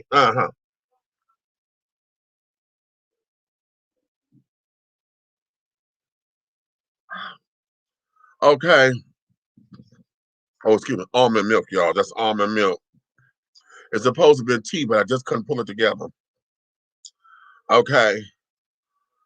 So in all this time, your ass, you don't even went back to perform at the goddamn Super Bowl. You don't went back. Okay, you went back. And now you done got this fucking epiphany. Look, yeah, because we thought the stunt was gonna be he was gonna pull Janet out, right? We gonna bring her back. Now that would have been the ultimate apology, you see, to have brought her back and blah blah blah blah blah, this, that, and the other, yakety smack. That would have been the ultimate. Okay. However, it did not happen. And so now we got this old bullshit ass, I admire and love these women. Bitch, stop. Stop. Because when you and Britney Spears were together, when she was going through all her motherfucking breakdown and meltdown or whatever, which I believe he was part of, the cause of it, because the breakup of carrying on. A lot of that mental shit or whatever, I believe that their breakup affected her. Okay. But he never once went into the public to give her any kind of encouraging words or whatever. That was the highlight of the thing. Justin Timberlake, Britney Spears, they were two hot stars then. Okay. Whatever that is. But you did nothing. You did none of that.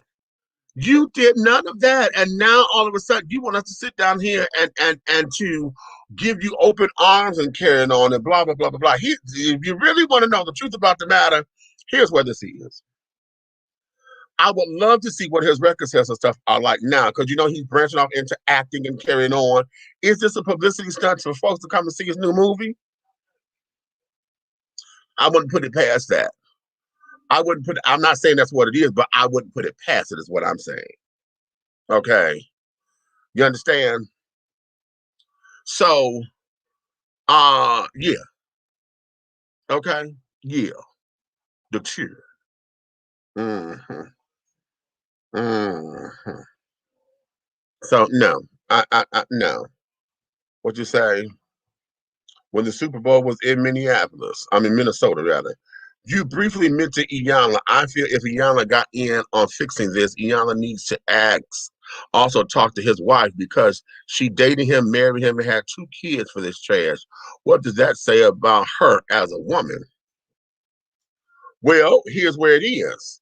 What does that say about him? Because, see, this is where this goes. Because what we don't know is what done happened in the marriage. See, because we're not privy to that private world. Because we don't know what those discussions are. We don't know what kept him on the couch or whatever the case may be. You know what I'm saying? But that would still be an interesting conversation because how did she deal with all of this in the press? Because I know this had to have affected her too. With all of this in the news, all of this in the press, and carrying on, carrying on, carrying on, everybody's slinging dirt and mud and this, that, and the third. This would have been that would and knowing Iyanla like we know her, she would have gone to the wife to see how strong their relationship, could weather all of that and how she was able to compartmentalize all of those things. And then on the strength of the relationship itself, honey, what areas need to be healed?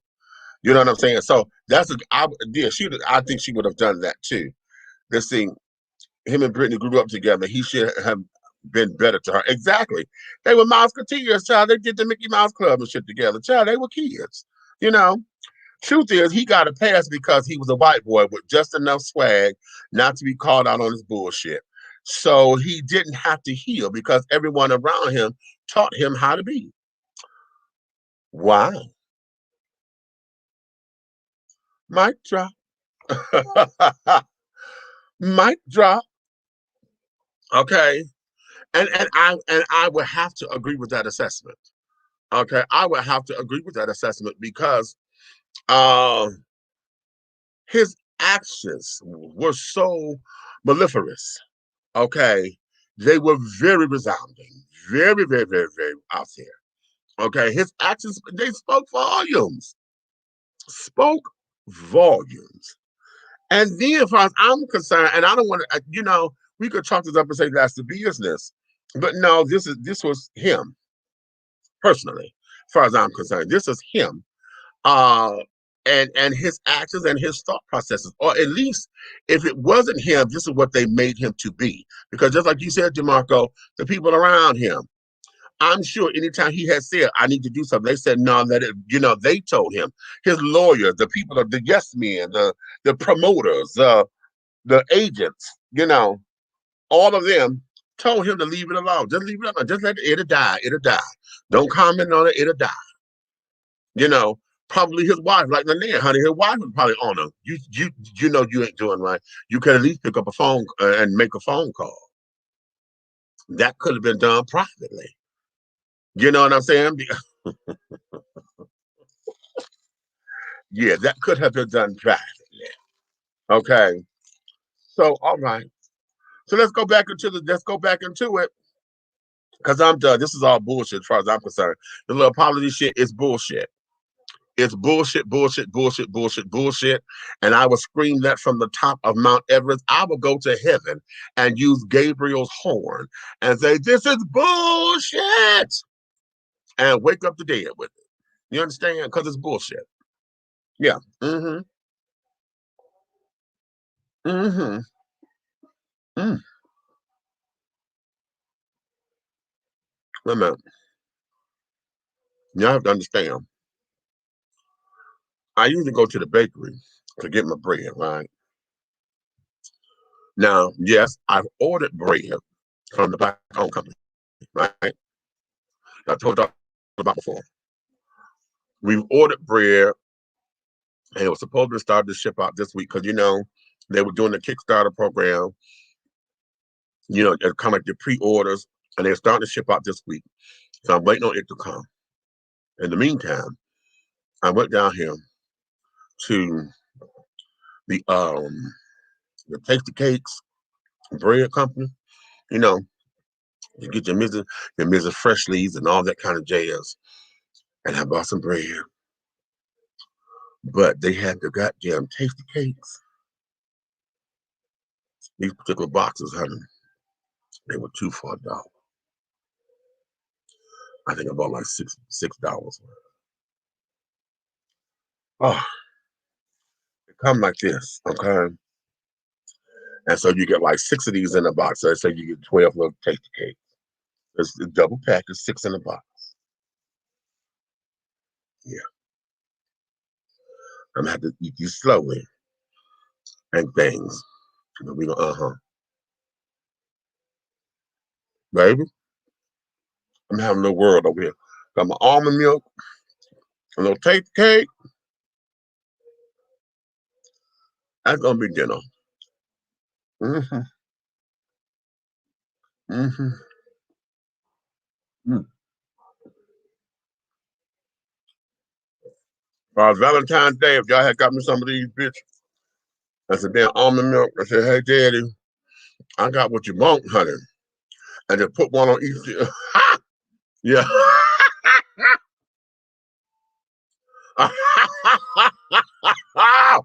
Yeah, baby. Okay. I eat them ritually in this house. Okay. What you say ritually? Come on now. The children? Mm.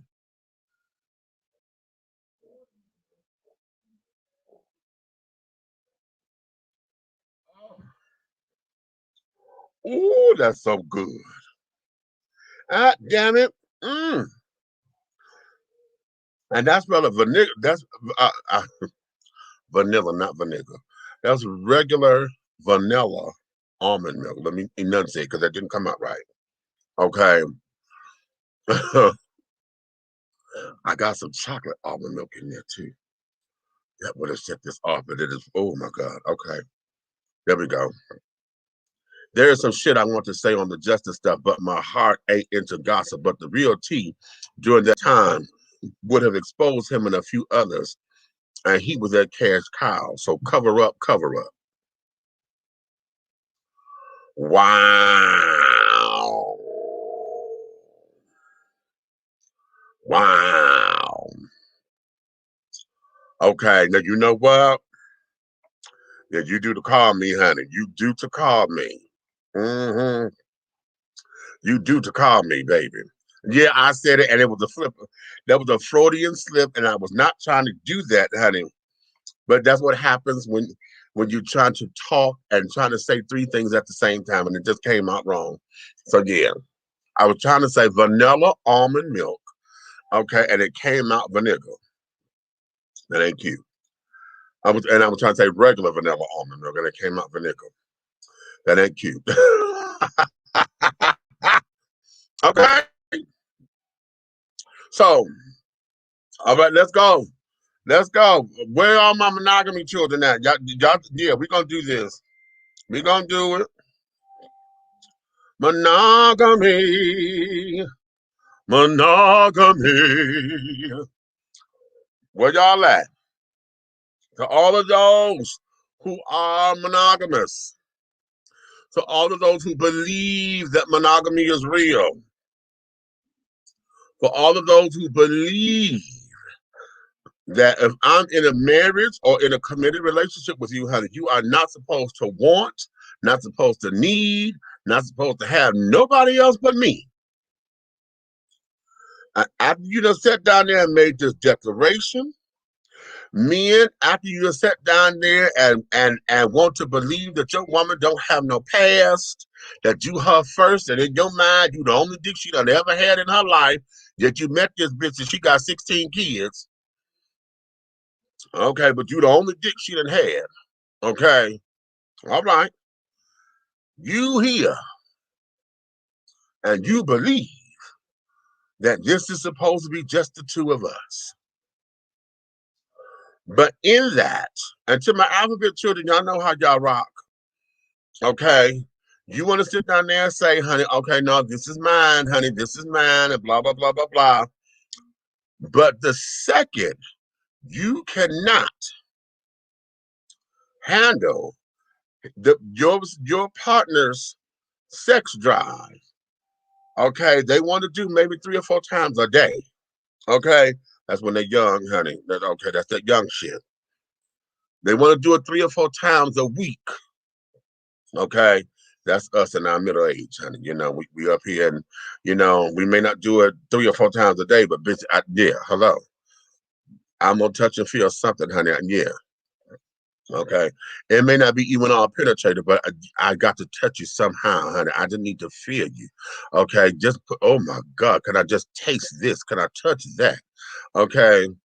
Oh, okay. What not Michael McDonald is Michael Bolton, honey. Can I touch you there? Okay. Can I touch your heart? The way you touch touching mine? How can I touch your love the way you touching mine? Can I touch you there? Woo! I love that song. Okay, so we there, but you can't handle it. You can't handle it. You, oh, I got a headache. I don't feel it again. Oh, I'm tired, baby. I'm tired. Okay, okay. You know what? How?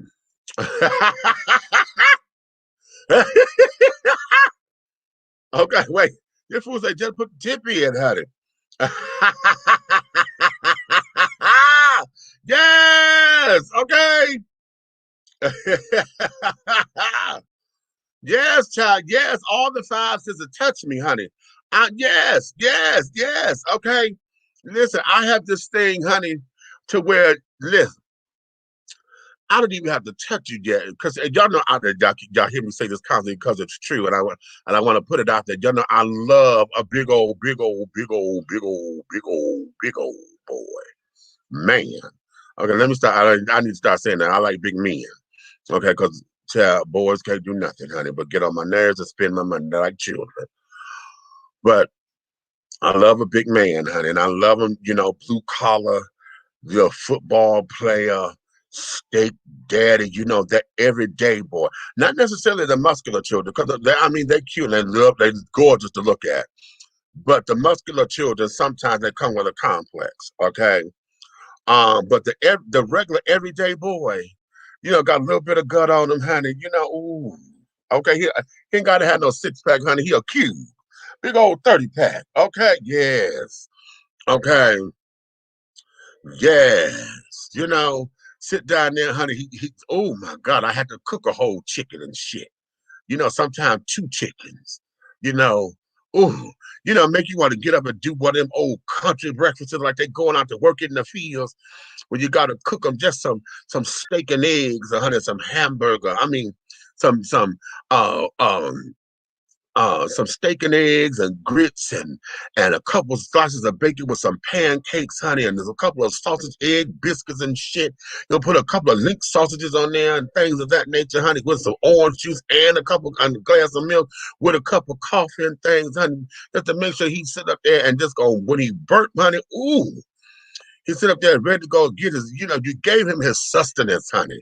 So he'd go out there and get his work on. Then he'd come in for lunch. And, ooh, sat down there and made him, honey, some damn, fried up a pork chop or something, and made him a nice salad to go with it, and some potatoes and gravy, honey, with some broccoli and cheese or something, just to give him a little lunch.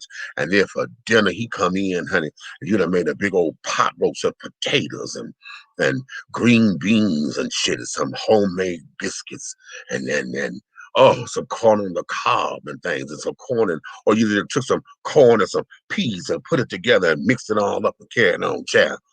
Oh, okay, just so that he can sit down there and know that he ate, and you jar him in bath water and shit. See, that kind of shit. If you got a man that make you want to do that, if you got a man that works like that and make you want to do that, and when I mean by make you want to do it, not because you're scared of him, honey, but because of all that he's doing to you and doing for you. Okay, you want to get up to make sure, honey. Oh shit. Okay, when I send him out the motherfucking door, honey, he need to know what he coming back for. You know what I'm saying? So because I like big old boys like that, part of me, big boys don't. We have a complex, and oftentimes, the sex is a conquest. A lot of times it's never done in love. It's done out of lust. So you attacking me because I'm a fetish. You touch me because I'm a fetish to you. I'm an anomaly, and it is pushing all of your buttons. That there is personal. You're not touching me because you are admiring me, and that you are, when I'm with my my playmates, I want to let them know that I thank God for them. I thank them for giving me the yes to say, yes, I can touch them. Yes, they're about to let me do some things to them that they agreed upon, and I don't want to hurt it. I just want to make sure that I give them everything that I got so that I can honor it and cherish it and love on it. You know, so I would have you stand there in front of me and just look at you. Like, damn, just stand there, baby. Just let me look at you. Shit. Okay. Turn around for me. Just turn around real slow. Just let me admire it. So I can let you know, honey, that yes, and then I thank you because damn, you gonna let me touch you like that, baby. And for them to say, yeah, daddy, you can touch it. Oh, God bless America. You understand? So that is what I look for. Okay. And that's how I like to treat those who I'm going to be intimate with, physically intimate. Okay. And I stress physically intimate because I could be intimate with people and there are different types of intimacy, or I should say different levels, because I'm intimate with my friends and we sharing good moments and carrying on. But with those who I'm physically intimate with and establishing the eros type love and carrying on, there's a different level of connection there, you know.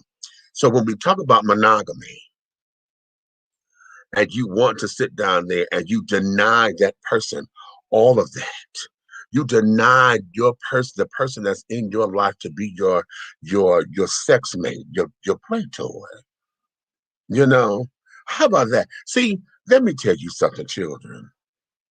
See, one of the things about being in love with someone, or at least in a lot of like and an admiration and infatuation, even if you're just friends with benefits and y'all have that connection. The beauty of it is that when you two come together, y'all could be kids again because I have just made you my jungle gym, honey. I want to climb all up on this and carry on. I want to flip off the goddamn monkey bars. I want to swing from side to side, goddamn it. Okay, I want to slide on down, honey. The big old pole, honey. Let me slide on down that pole. Okay, on the giant slide. Whoo! Hot damn. Can we swing, honey? I want you to push me when we swing, honey. Oh, give me a little push, honey. Okay. Yeah, take me higher, honey. You know how we swing, and you know how you sitting down and the other person trying and they pumping your face.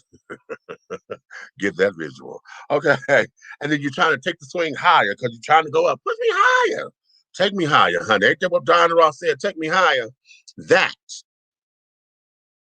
when we there, why would you deny someone that and yet you claim you want to be monogamous? If your partner takes you to that place every time y'all come together and you say, I don't want nobody, I want that to be with me, why would you deny that whenever he comes to you and say, hey, let's do this? Okay. Now, I'm going to tell y'all the truth. I'm going to tell y'all my truth. Not because it's not the truth. This is my truth and something that I have come to believe about monogamy. I don't believe that monogamy is what we say it is. I believe that monogamy has conditions because we are now in a place where we have open relationships. We got thruples and things and polyamorous children and carrying on. But what ends up happening over the time, I've not done this in relationship. Okay. I've done this because I have friends with benefits. And, you know, my whole thing is this: if we're not committed to one another, I don't know what you're doing when you're away from me. And this, that, and the other. All I know is this: when we come together, if you're gonna have somebody else, tell me about it, because that shit makes me hot. So yeah, I'm a freak like that. It makes me hot and carried on. And when it makes me hot, bitch, tell me what we did, what y'all did, and that's gonna make me want to do what we do. You know, even that much further, because shit, now I got to put my stank on it, you know? Hell, if he took you there, then hell, let me take you over here. Because, see, you done already been to the goddamn stars, goddamn, well, hell, let me take you over here to Pluto, shit. If he took you to the stars, you said, it's my job to take you to the other parts of the damn region. I'm going to take you back to the stars. He just took you there, goddamn it. No, fuck that. Shit. Okay. Kind of like y'all know how y'all been in relationships and stuff, and you done got divorced, but yet you take your new person to the restaurant that you used to take your old person to all the time. This is our restaurant. That ain't got the same feel. No, because it's supposed to be a new experience, honey. Take me there later.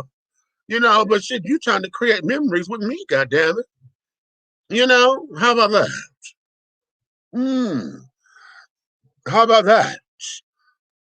Okay. Now let's go here. Let's go here. Let me go to the comments because y'all saying some shit. Y'all saying some shit, honey. Okay.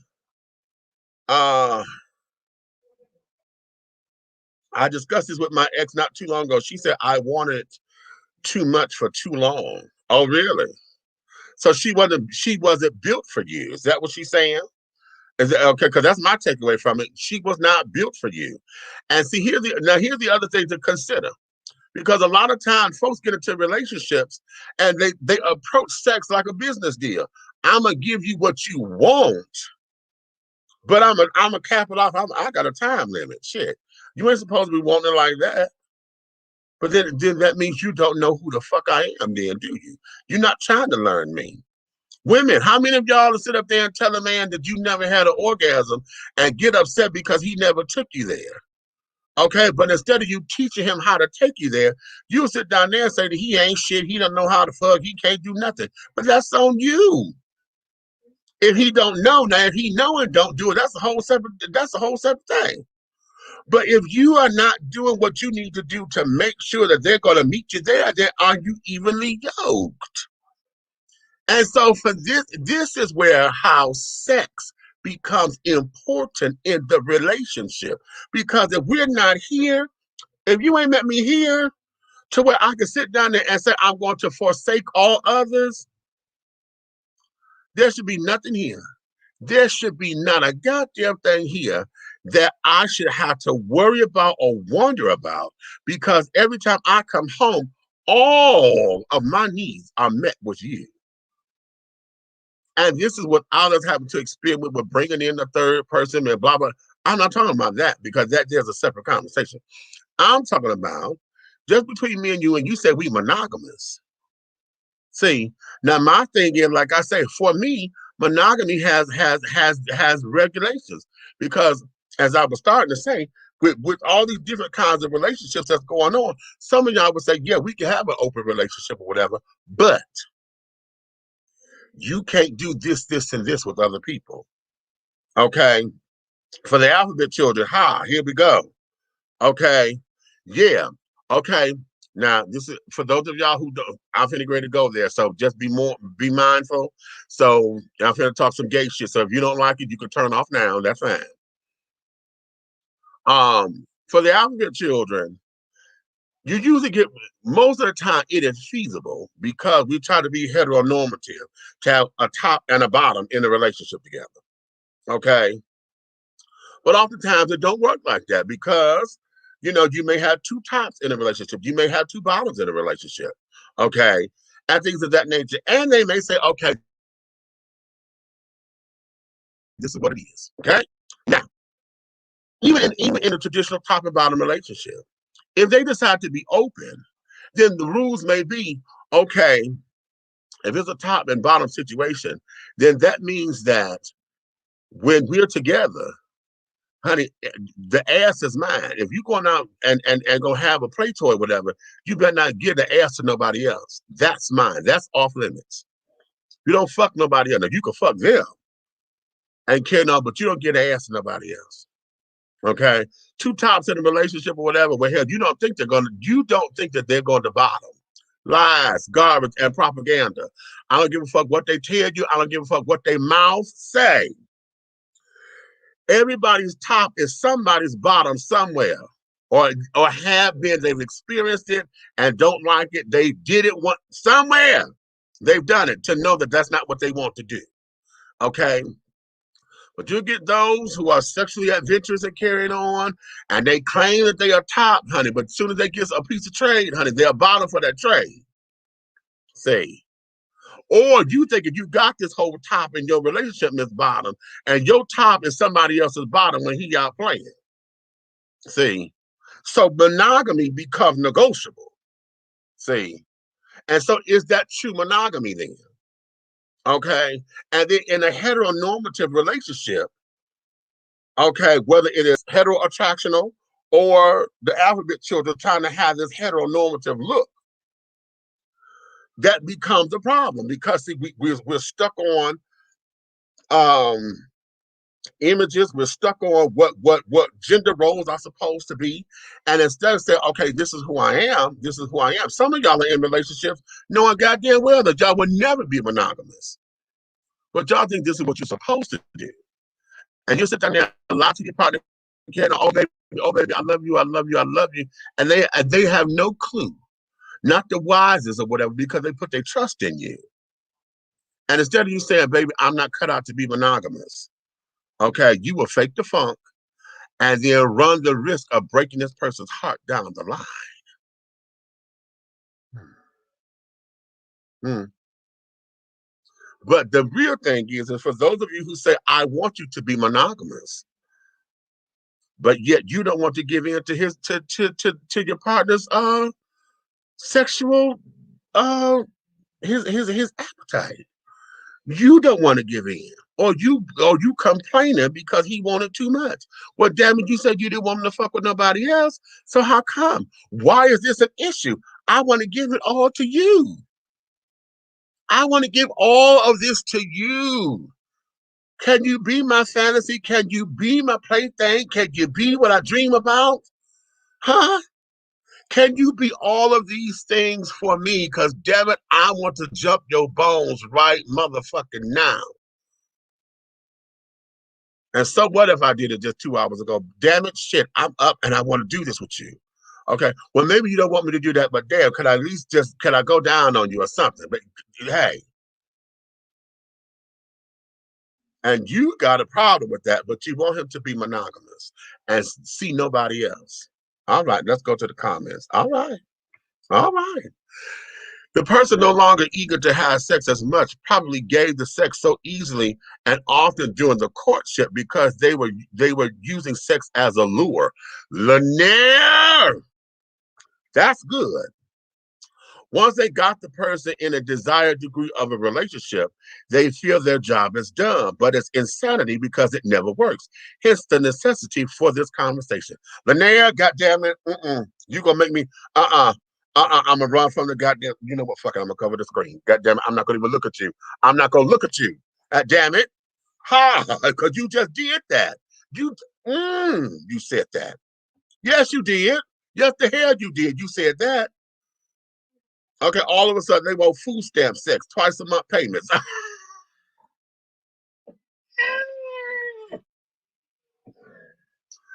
And that's because of COVID that we get twice a month payments, honey. Before it's only once a month. You so damn stupid. Hush, child. Country fried steak and biscuits, keep that big ass at home. Baby, let me tell you like I know, honey. Let me tell you like I know. See, you can't do that kind of shit when you just tricking.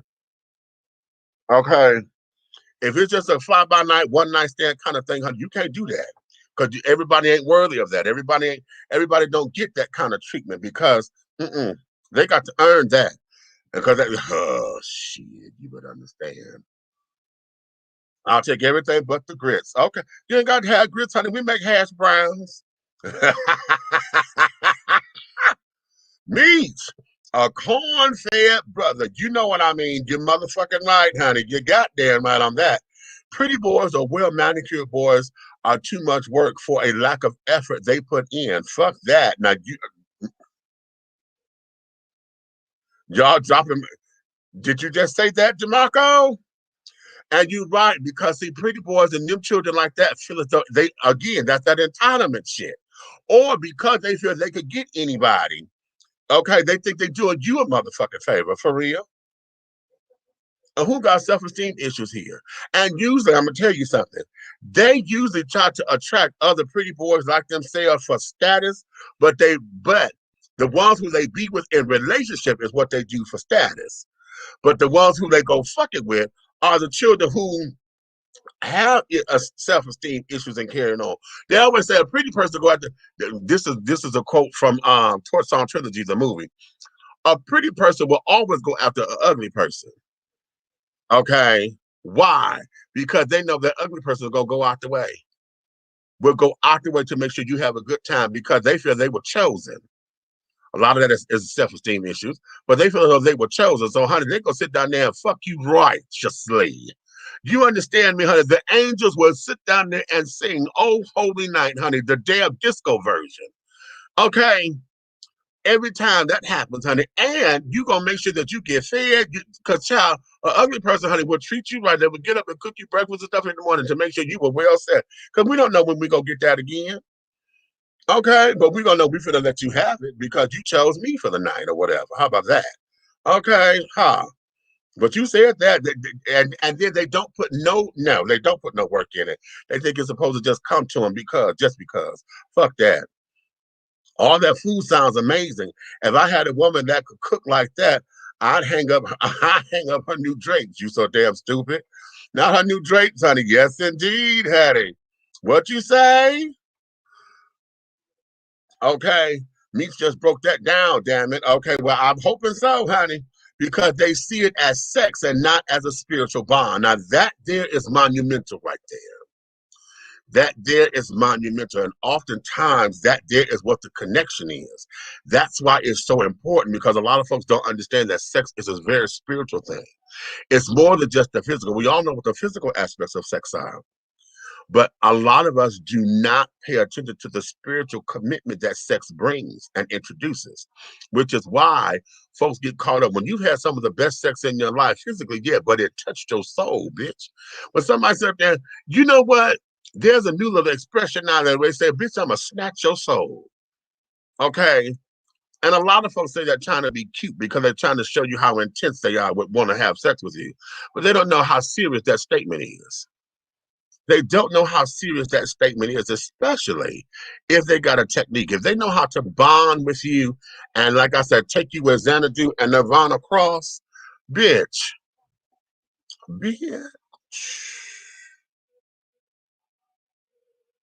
I had somebody introduce me to my body. Okay. I had somebody introduce me to my body, and it was such an experience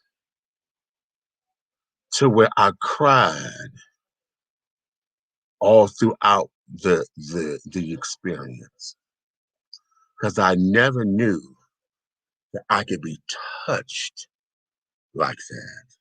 And ever since it happened to me, I have been trying to mimic that with somebody else. Because I want somebody. Every time somebody take me somewhere, I want somebody else to experience that, because it's too groovy of a thing for me just to keep to myself. I'm like, oh no, somebody else got to experience this. And his name was Dennis. He's a white guy. Dennis took me, and all he did was just acknowledge my body. He just touched me and touched me and touched me. And it was so loving and so sensual, to where I did not know that somebody could absolutely adore me like that. And I cried. I was laying there while he was just doing his thing with me, honey. And I laid there and tears were just rolling. And and they just kept flowing and they kept flowing. And I was like, oh my God, did you just make love to me without making love to me? Okay. And that's what it was, honey. And a lot of folks don't realize of the spiritual bond that is. So he introduced me to my body. I was 29, 30. Yeah, when that happened. And I was like, good. And y'all know, I told y'all, honey, I've been fucking since I was 8. Okay. So the mechanics of it is one thing, but I never knew that. So a lot of folks don't get that, and they only know the mechanics. So oftentimes when folks sit up there and say, oh, I want you to be monogamous, they haven't made that connection yet, which is why when folks cheat and think why it hurts, because folks will sit down there and say, well, hell, do you love them and this, that, and the other? No, most of the time what you're asking is that was a connection made. Because that means that person done got something, got a part of you that I don't have, and you're supposed to be married to me. How about that? Let me bring Red up in here before he disappear again. What's up? Man, what's up, man? You, what's happening? Oh man, you know what I'm saying? You know how I am. I always moving and grooving. Right. Going down to this Atlanta atrium. They want the crew down there, so I said I'm gonna go down here and see what it's about first. Okay. So we'll be Atrium Dynasty Edition T and all us. We got down bombard the building next Thursday, baby. Oh, well, that sounds like a plan.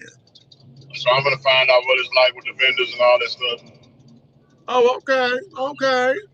So what I said I'm gonna do. I said I'm gonna chime in on the way there, chop it up with you about this monogamy, and then when I get there, I'm gonna go live so y'all see what's going on. Oh, well, that sounds like a plan. You know me, but you know, you was making a good point about people.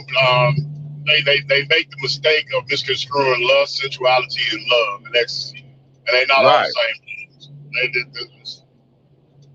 It is a plethora of levels to love making. Ooh, say it, honey.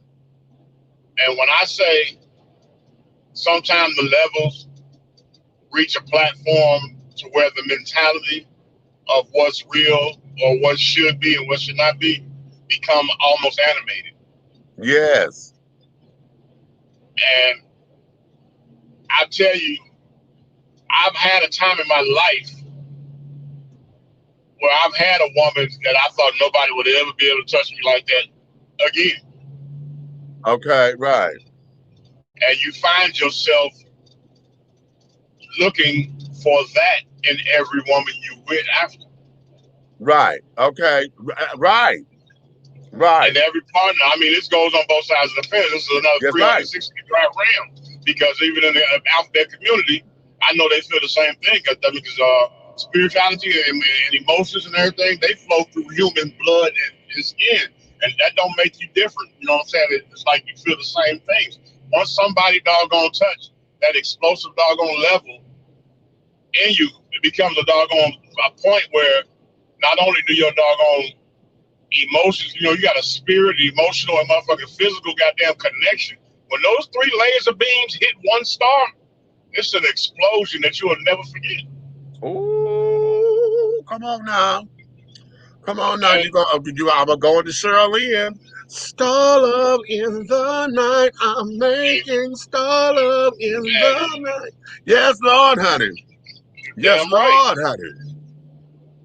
And people don't believe, and people have the uncanny way of not believing that this shit is real, bro. This shit is so real.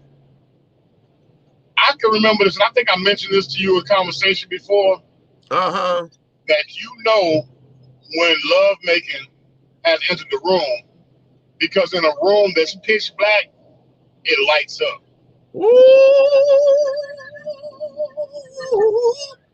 Tell me about it, honey. It lights up. Tell me about it. Shit. There's no moonlight, no sunlight, no regular light switches, no glowing lights, no night lights. But when you all reach that climatic realm, the entire room lights up. Yes, honey. Been there. Ooh, been there. Been there, honey. Glow, I'm telling you, the physical glow of sensuality is something beautiful. Okay. And then it puts you in a vulnerable state. It puts you in a state of vulnerability that's crazy, because I remember looking up at this particular person and saying, I just looked at him like, there's nothing I won't do. Like, right. What would you have me to do? Okay. And you always, you know, the masculine man, or should I say the doggone want to be 100% toppers. I'm gonna call them the tough tail guys, right? Uh-huh. They want to walk around talking about what they won't do, or what, you know what I'm saying, or what they can and can't do. But I'm gonna tell you something. Until somebody makes love for you, what you won't do for love. What you won't do for love. Okay. Now, ain't that gospel? Ain't that gospel? But see, here's the thing, though, that usually happens, and that there is when we get into those elements, because when it happens for the first time or it happens unexpectedly, and we get digmatized, pussy whooped, or whatever the case may be, Right. a lot of folks don't know how to let it go because now it's like I done went into this realm. Now they done became stalkers. They done, they done lost their mind. They willing to sell their firstborns and carrying on. You know what I'm saying? Almost as if they done made a pact with the devil to sit up there. Now they want to go and get voodoo dolls and want to make sure and do the he mind spell. He all mind spells. See, forsake all other spells and carrying on. I've heard some of the stupidest shit. Man, I got a phone call from this particular person, and you pick up the phone, you're where you're supposed to be, right? And it's always seems that those situations come about when your significant other, the one that you're supposed to be with in a monogamous situation, is not doing what they're supposed to be because they asked for monogamy, but they didn't say that they wanted to put a 75% stamp on it because they're not willing to doggone do everything you need. You know what I'm saying? So therefore, you always end up in a position with somebody that takes you to the 150%. And then you try to let it go, but not knowing that it was love for the both of y'all. Right. You know what I'm saying? It might have been for you. In your mind, you saying, yeah, fill the space of what was missing. But emotionally inside of you and spiritually, your body is craving like, yo, I can't leave it alone, but I got to leave it alone. Right. But then that person over there had nobody to answer to. And next thing you know, you're getting called at 2, 3 in the morning. And I can never forget this. I got a phone call one time, Meek. The phone call was like this. I'm like, hello. And I answered it, because I was off to myself, right? And I was like, I'm like, what's wrong? Why are you calling me this late? Like that. And the words were just like this. Can you please just come fuck me so I can go to sleep?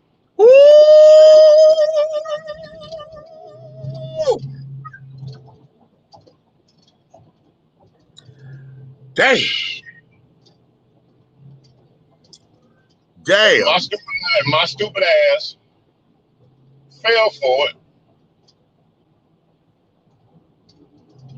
Me being a hustler there, I didn't have no fucking hours, so I could move in and out and move around when I needed to.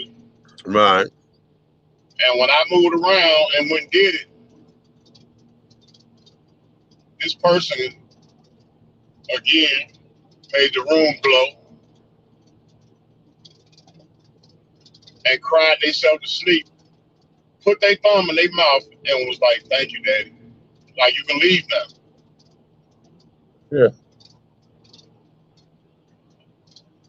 Nigga.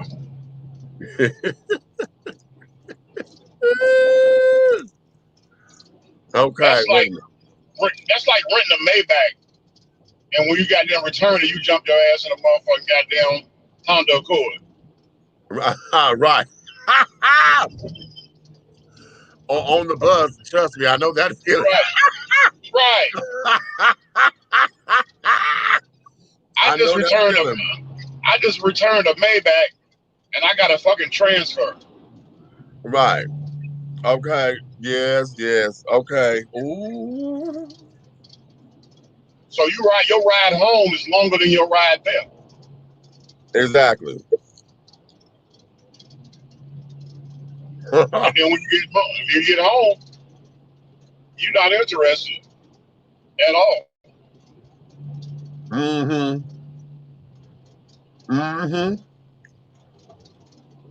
All right. Well, hold on. I'm at. I was trying not to eat this other tasty cake, child, but I did. Okay. Well, I just need people to understand that what they're getting into. You know what I'm saying? Don't throw the word love and don't throw the word monogamy around. You know what I'm saying? Because all that falls under be careful what you ask for. How about that? Because you will get it. Yeah. Okay. And if you don't know what to do with it, it can put you in some positions in life what? that you'll never be done paying for. What's wrong? happened? I'm sorry, y'all. I'm sorry. I just got this goddamn text, honey. Marky D from the Fat Boys. It said, rest in peace. Damn. Wait a minute. Nikki, come on up in here. Y'all talk. God damn it. Let me look at this. Are you serious? What happened to him? Is that real? I'm going to tell you in a second. I'm going to tell you in a motherfucking second. Prince Marky D, the Fat Boys rapper, dies at 52. Let's say, what's the cause? Not revealed. All the death is not revealed. That's at 4:25 earlier today. Damn it. I just watched him and the other one, you know, the darker one, because he had lost all the weight and stuff. I had watched it. It might have been like a year or two old, but I had just watched that thing when they had went back to Buffy's house to see his family and all that stuff, and they had did like a Fat Boys kind of. It's like a short documentary on them, and that wasn't that long ago. Right. Dang. Oh my goodness. And tomorrow was his birthday. Dang. Tomorrow was his birthday. He would have been 52. Mercury, make it make sense. It's supposed to be the time of communication. I'm gonna need for you to make it make sense. He would have been 52. And see, here's the thing, because y'all know this is one of those things. Damn, I wasn't gonna do this just yet. I was gonna do this at the end of the show. Because today, my cousin would have been 55. Okay. And then Sunday is the anniversary of my brother's passing. It's gonna be 8 years. Wow. So, okay, so yeah, damn. Okay, I'm a fluff in just a moment, but that just caught me because I'm sitting up here going through. I'm trying to answer text messages while I'm doing this because they're coming in, and this just came through. So, Red. Lord have mercy. Lord, what you doing? This is for the new baby. Cause her auntie gotta make sure she has something special. They can't buy this. So, Nick, Yeah. we sit up here talking about. I heard y'all nasty asses. I've been backstage.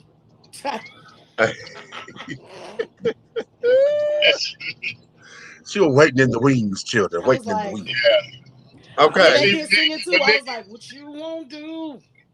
But Nikki, I wasn't trying to be nasty about it, but it was just like the point. It's just the point of having that connection with somebody that's just unbelievable. Yeah. You know what I'm saying? It's like this. You can doggone want. Okay, I'm speaking from my point of view. You can want a woman so bad, chase her down, just want her. And then when you get up in there, you so excited that she finally gave you the pussy, and you bust in 2 minutes. All right, that's a mental thing. Right. But you can get with somebody and not want them as bad because you have fallen in love with the friendship and you all had a connection. Right. That was emotional.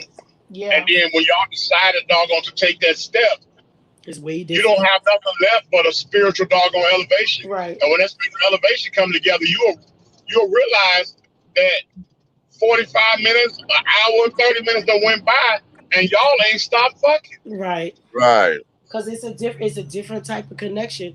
The lust, it's the lust versus love thing.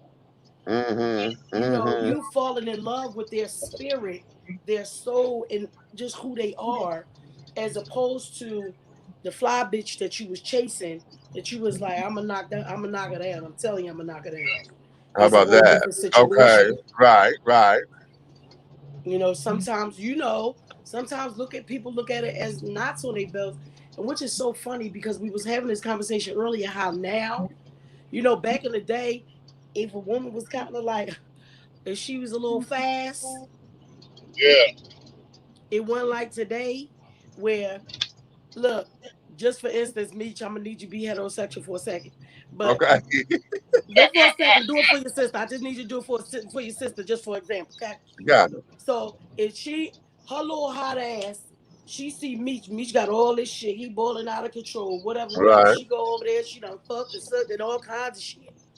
Right. Now Meech busy, and because this little bitch spoiled as hell, don't know no damn better. He busy trying to make money. So she said, "Oh, this motherfucker don't want to pay me no mind." Now the fuck she over at Red's. Red got shit too, and not only is she over at Red's, but this bitch on Instagram like this. Yeah.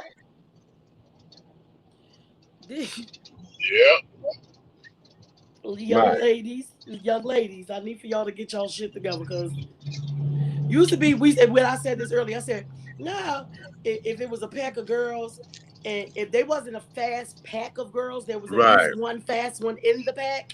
Right. But everybody didn't know you was fast. Only the pack knew you was fast. Right. She coming back to tell, well, bitch, let me tell you what I did. And because she in your pack, you ain't telling nobody else. Right. And we made sure we protected her fast Protected her ass, right? Yeah. Where you going, bitch? Okay, well, we gonna meet you there too. Right. What's the address? Whatever, where the phone number at? All that. They don't do that no more. And now it's like somebody, I think Eric put it in, I think he put it in the comments earlier. These damn girls nowadays is worse than the motherfucking old school parents. Yeah. Yeah. So you got that shit going on. There's so much lust going on that it's not that many people caring about love no more. Like, when we were growing up, we knew about people that might be polygamous. We knew the Muslims was polygamous. We knew the motherfuckers up in motherfucking Amish. I'm not Amish there. The Latter-day Saints and shit. We knew they had a million wives and shit like that, but it wasn't everybody. Right. Now all of a sudden everybody, they ain't even polygamous. They poly. But you know what, Nikki, when I was running my little single life and really, dealing with myself, I got confused maybe on maybe one or two different dates, because I was truly interested in the person, so I wanted to take them out, you know what I'm saying? Right. Trying to get to know them, whatever, and everything. And not knowing that because they decided to go out with me, they was already ready to fuck that night. I remember you telling us about that. And I was confused. They was ready to do it before you even knew you wanted to do it. And I'm like, I didn't have no expectations of sleeping with you. Like, this some new school shit. And that make it bad. I'm going to say from the other side of it, it make it bad for females like me. Because now these heifers done acting like that so much. Now you got people thinking that that's the way all women are. And I'm like, sorry, sir, not me. But part of that too is because we forgot dating is not dating anymore, and especially amongst the alphabet children. Because dating for us is the equivalent of saying I'm finna go fuck. Okay. Oh, I got a date. And that's crazy, man. And then on top of it, because they making it sound like when the prostitutes say I got a date. Yes. And I always remember if a prostitute say they got a date, that means right. It's about the coin. But and we end up perpetuating that because we don't correct it. Those of us, we don't correct it and carry on. We don't say, "Oh, I'm going out on a date or whatever. Oh, I got a date," and automatically, all of us, and I still do it from time to time too. Think, okay, all right, you finna go get your piece of ass or piece of dick or something, And we have allowed that to become the norm versus, the whole idea of I'm going out to enjoy someone's time. We going out to the movies. We going out to eat. We going to the show. Yes. I'm used to that. So I ain't used to this new wave shit. You get to know someone. Go out to have a good time. Even if it was just to go out to the club for a couple of cocktails or whatever. And things. But even still, going out to the club, I don't recommend that a lot of times for the alphabet children, because most of the time you going out to floss to say, "Oh, I got a man," and you get mad because everybody in the club trying to talk to your man. Trying to talk to you. But you know what? I'm gonna tell you some real shit. Up light, y'all. I'm folding clothes. Hold on, let me tell you some real shit. I have a best friend, right? And that's how we became best friends because when I finally got her to go out with me, right? Because to be honest with you, I'm gonna keep on. There's no secret that I was pursuing her because I was trying to make her Mrs. Red. I was on her. I was like, when I saw her, I'm like, oh, I'm gonna calm this little hot motherfucker down. That's gonna be my wife, right? Right. But we got to know each other. You know what I'm saying?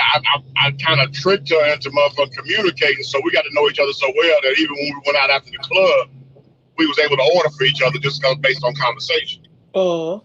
Right. And then what happened is the first time we really went out the whole day and everything all night, she bought a little bag with, and I was confused. I'm like, okay, I'm saying to myself, like, I'm really trying to date this girl. I wasn't ready for that. You know what I'm saying? Because first you were built like something serious. I mean, beautiful black woman, body. I mean, serious. The 6-pack and all. All right, she was something serious. But she came. I went on and went along. We went everything. You know, whatever. Went to the house. She wanted to go back home with me. She was like, no, I'm gonna stay with you tonight. I'm like, oh, okay. So we got to the house. So when we got there, I played a real motherfucking dope. Okay. I motherfucking went there. I said, you want to take a bath and something, shower? And she was like, yeah. So I went there and ran her a bubble bath because me and my partner, you know, me and my homeboy, you know, so we had the whole little, you know what I'm saying, the little side of the cabinet where we buy woman stuff in case women come over. Yeah, come on. So I made her the whole little doggone Bath and Body Works bubble bath thing and all that stuff. And doggone got her some towels out and let her go in there. And then she kept saying, you know, you can come in here, you can come in here, you know, in the bathroom, right? I'm like, so I waited. I said, no, you go ahead and soak, whatever. She go ahead and do that thing. And I went in there and we was talking and I was just sitting there. So I took a towel and I started washing her back, right? Right. And she was just looking at me because that right there is fucking her up. Like, damn, like, this nigga's not like all looking down my crotch and my chest, you know what I'm saying? I'm just behind her. I'm washing her back and everything. And then when she was ready to get out, I turned around, I picked the towel up and held it for her. And when I wrapped it on her, I went on to walk out the bathroom. So now I'm fucking her head up. She's like, damn. Okay, right. I oiled her all the way down, everything. Put all the stuff on her, lotion, all that. Gave her the doggone her little stuff she wanted to put on. She put that on. God damn it, we popped a little bottle when we was sitting there drinking and stuff and talking. And then we watched the movie. And then when she motherfucking was snuggled up right there, I motherfucking covered her up. And I went right to sleep right there, holding her. I didn't do nothing else. That's dope. Okay, That's right. dope. She woke up even in the if her morning. intentions was something different, you showed her something different. Exactly. Because another man would have been like, you know what, this bitch want to fuck, so that's what we about to do. Exactly. So you showed her something different. She woke up in the morning, and when she got up, she was just smiling. She was like, I feel so good. I haven't slept like that in so long. She said, you held me all night. I said, I just want to make sure you were okay. Right. And then we got up, and she was like, she wanted some orange juice. So I went and bought her some orange juice, and I took her down. I took her outside. You know, we got the whole in-ground pool in the back of the house. So I took her down there, and we sat by the pool, and we drank some orange juice and stuff, and conversated early in the morning. That's an 8 o'clock sunshine. Okay. Right. And she was just smiling, and it was crazy because I was picking on her on the way out there with my video camera, and I still got that video to this day. And from that point on, it was like, this is my homie. You know what I'm saying? Right. So from this point on, bro, when I say we don't miss a doggone holiday or motherfucking a birthday, you know what I'm saying? Or none. She moved out of town. She in Tennessee. But I promise you, I done do some big birthday parties and everything, and that motherfucker will walk right up in there. Okay. Let me play some of these little comments and stuff. Got all the restrictions, but no longer want to put in the work. Yes. How about that? Okay, baby, this conversation is fire. What you say now? Red in the house. Some people are loyal, some people are faithful. We must have conversation about boundaries and deal breakers before making a commitment. If you are not a monogamous person, Don't commit to being that Come and on. being a people pleaser. Ooh. Come on. Right. That's my boy. Hey, that's my boy DeMarco. Mm-hmm. Okay. That's With his DeMarco damn there, baby. DeMarco with that Eee. goddamn picture. Okay, say that, Red. Yes, indeed, honey. It's an exchange of spirits. It's sure enough he is. All shit, Big Red preaching. Okay? Big Red. Hallelujah. Hallelujah. Speak. Okay? Facts. But does that change as we get older? It does. To answer that question, it does. However, the change is that it intensifies. Okay? Right. Because what happens is this, you realize that a lot of stuff, as kids, we think that the physical aspect of love and love making is where it is, because hell, it's all hormones and carrying on and this and that. Right. As we get older, our hormones start to change, and then our level of intensity changes, our perspective changes, our goals change, and then we start to realize what we like and what we don't like.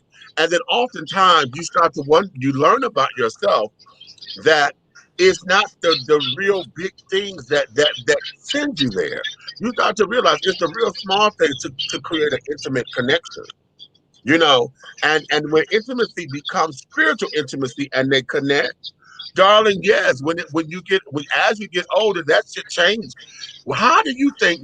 Look at some of our grandparents that carrying on when they have gotten beyond the point of being physical with one another, but yet they can still light up a room. Yep. Okay. The way that they But look at each other. You know what, me? Or when you see an old me? couple go to dance. You ever seen an old couple go to You see them looking at each other dance? Yeah. Yeah. Hey, Nikki, let me tell you something. Let me share something with y'all. My wife now, Cupcake. I may not have been her first anything. I may not have even been her first husband. But I'm the first man that showed her what it was to be courted and to be loved. She has never experienced that in her entire life. And her mother made that clear to me when I was coming around. She said, you are showing her something that she has never fucking seen in her life. Okay. She said, because every one of them niggas that she done been around ain't been worth a shit when it comes to that type of thing. Okay. Wow. She said, you are the first person to ever court her. And that's why y'all have so much positive energy, because you have taught her something else exists. Exactly.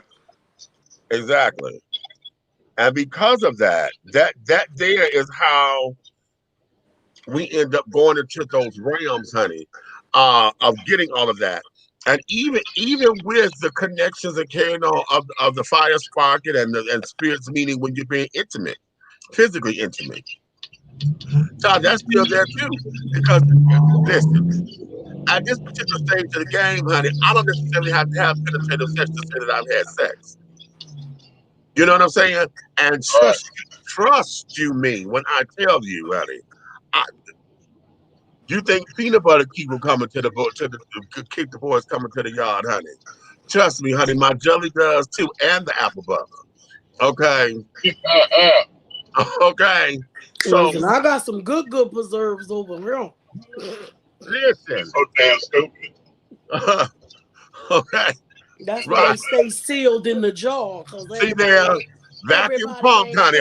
That, baby. Vacuum sealed, so every time you pop that bitch, it says fresh. Fresh. Okay. So I think that all ties into us knowing our worth and stuff too. And not just knowing your worth, but when you actually care about somebody, help them find theirs. Don't take advantage that they don't know. But based on what you said, that is true.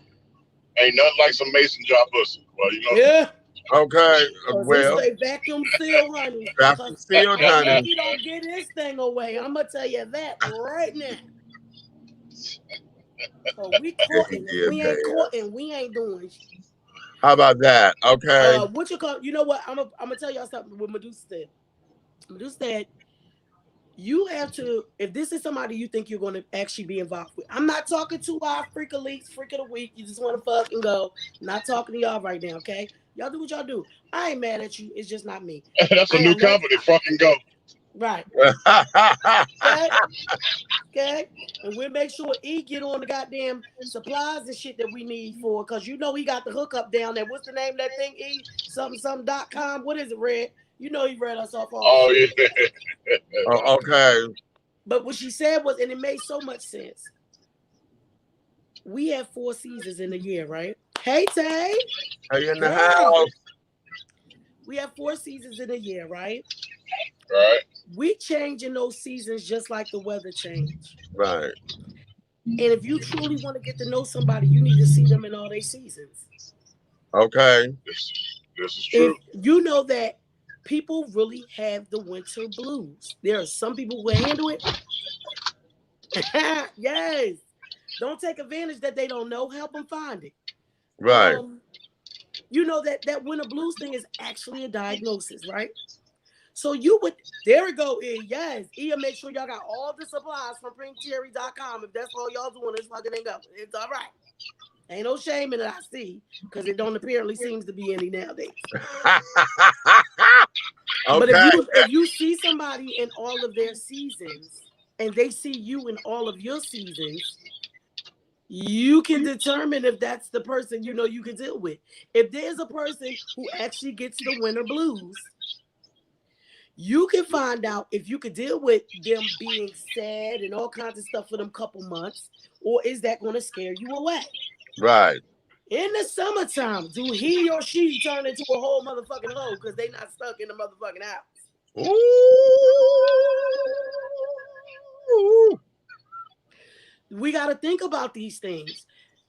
We have everything has a season, and until we see it in all its seasons, you ain't gonna know.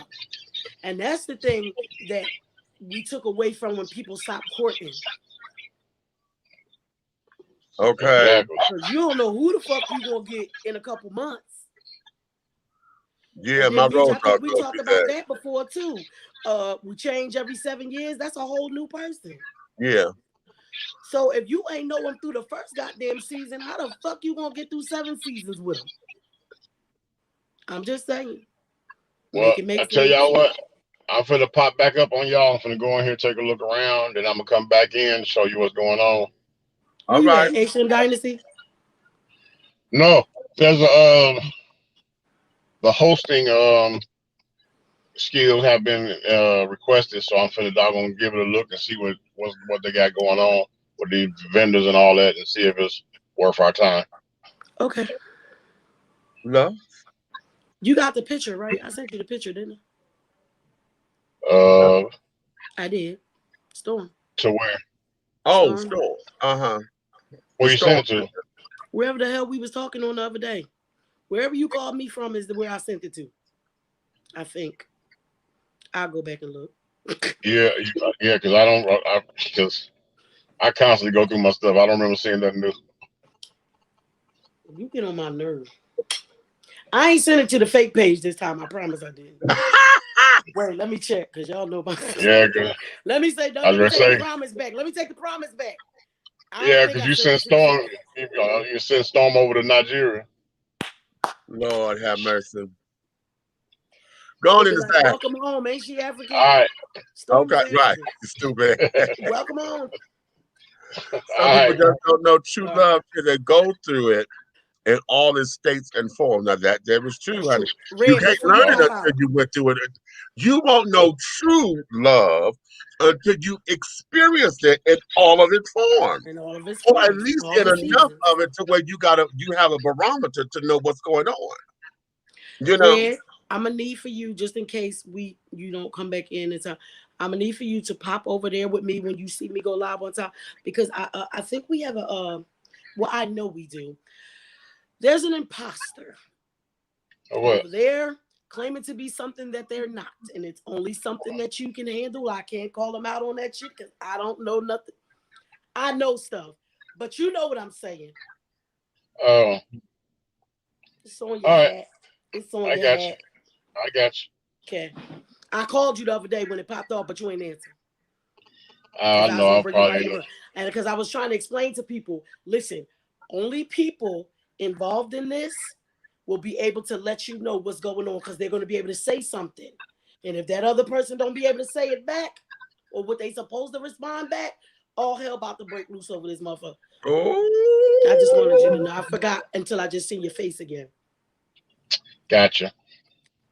all All right. right. I'll see Okay, y'all in a stop minute. out. And we see you in a minute. Okay. Let him take care of what he got to take care of, children.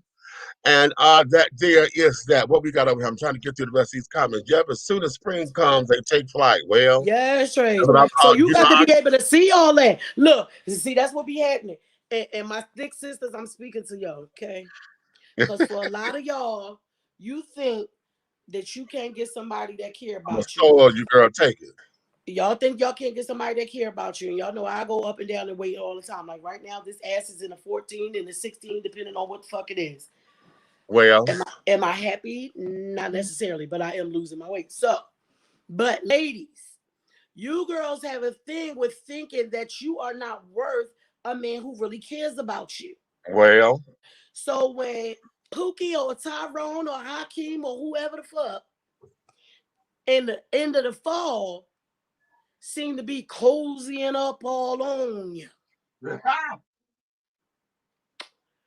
And then he cozying a little bit more after January 31st because he know them W-2s was in the goddamn mail.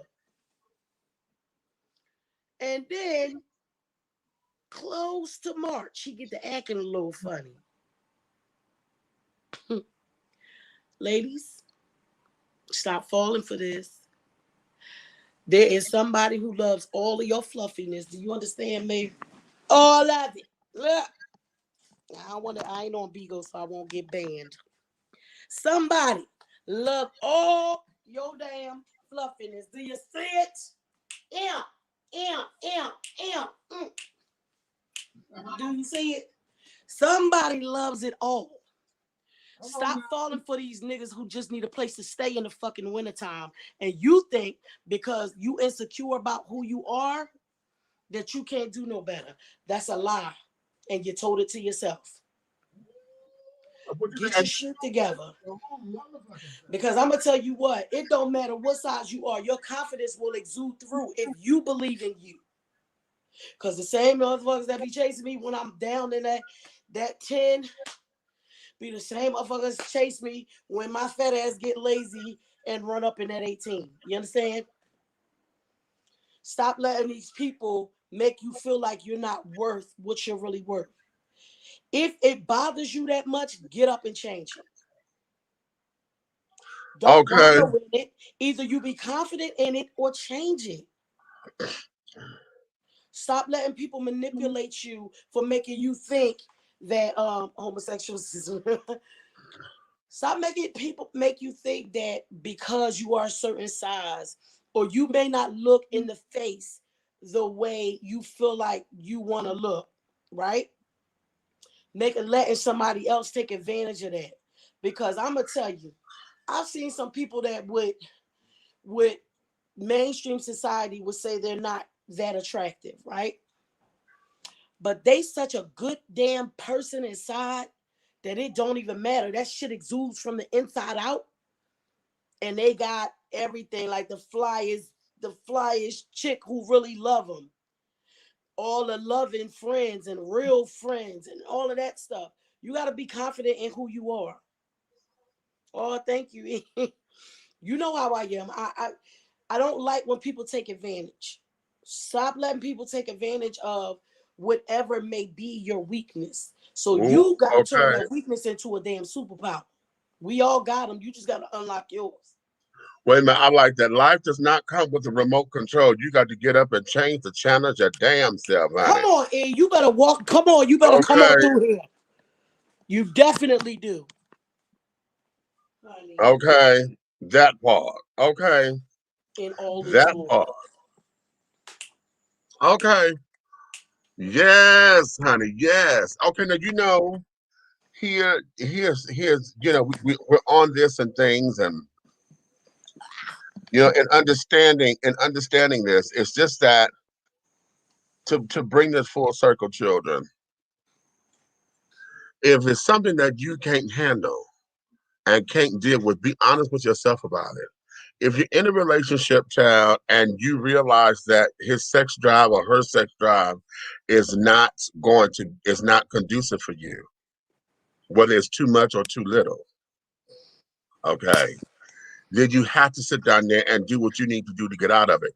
And the reason why I say get out of it is because most of us, we end up putting so much emphasis on the sexual part, sex and money.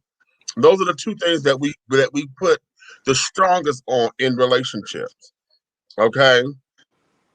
And oftentimes, because of that, those two reasons would be why a relationship goes to awry. Because if the money ain't right, or somebody's spending too much money, okay, then we can't never build, and I can't never have nothing. I can't never. Men get stressed out over it, blah, blah, blah, blah, blah. Okay. If the sex ain't right, then you gonna go out tickling or thinking you got to find somebody else in order to fulfill those needs. And then most of the time it becomes not one person, it's 2, 3, 4, 5 people because you think you're getting away with something. So now you got your cake at home, but you went to the bakery to go get a pie.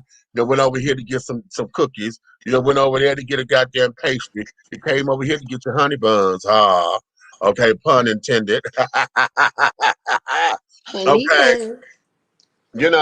So did all that, and because you think you can get away with it, okay, it becomes one of those kinds of things. And in the long run, everybody gets hurt. Because your intention was not to hurt the person that you love. Your intention was to get your needs met. But Okay. who was that? Was that Tabarco? Oh, I'm sorry, y'all. What the hell? Who said? I forget who said it, but when we talk about you asking, it might have been Red, asking for monogamy, right? Uh-huh. But your sex drive might not match his. Right. You can't ask that of a person when y'all sex drives don't match. Boom. That's just, and I'm speaking from a woman who is not that sexual. Like, I don't want to fuck all day. I don't want to fuck every day. I ain't saying I don't ever want. I'm just saying it ain't Right. all day, everyday thing for me. Okay.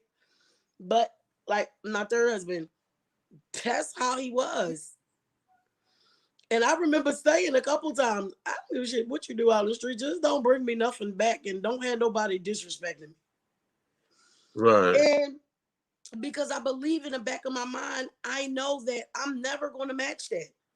No matter how many times he would say it's okay. It's not really okay. And it's selfish of me to think that it was okay. And it's selfish of me that if I would have actually, when we was together, I do not believe that he stepped out. I do believe he did everything he could to stay true to me. However, I know that in his mind, it wasn't enough. And that's not fair of me to deprive him of something that he normally, that's what his body and stuff is craving. Right. So that would be some selfish shit when you know that you're not equally yoked in that part. You got to consider all the parts. Right. That's another thing why knowing them in all their seasons and all that stuff come into play. Because then you can get to know what it is that they like, what they require. Have them conversations. Well, damn, how many times you like this? You got to be able to have grown conversations. You like having sex all the time? Well, give me a roundabout number. Right. Okay. Sometimes the uncomfortable questions are the questions that we're going to have to ask in order to get to know somebody. And have an answer for. Not just ask it, but you got to have an answer for it. And you got to be willing to accept the motherfucking answer. And be honest about your answers. And be honest. And don't be trying to sugarcoat it. Don't sit down there and carry on. See, here's something. I have a friend of mine, and right now everything is cute, but his particular partner, is very vanilla. Okay. All right, I get it. Very vanilla. Okay. And he believes that okay, he's like, okay, I can tone me down in order to keep him happy and this, that, and the other, but I'm listening to him. So that means you want to dim your light. I'm listening. And I'm like, okay, eventually, either you're going to persuade him to try something, or this is going to get the best of you. Because he's not built for cheating. Okay. Because he's not built to go outside of a relationship because he's very relationship oriented. Okay. But that eventually that's going to chip away.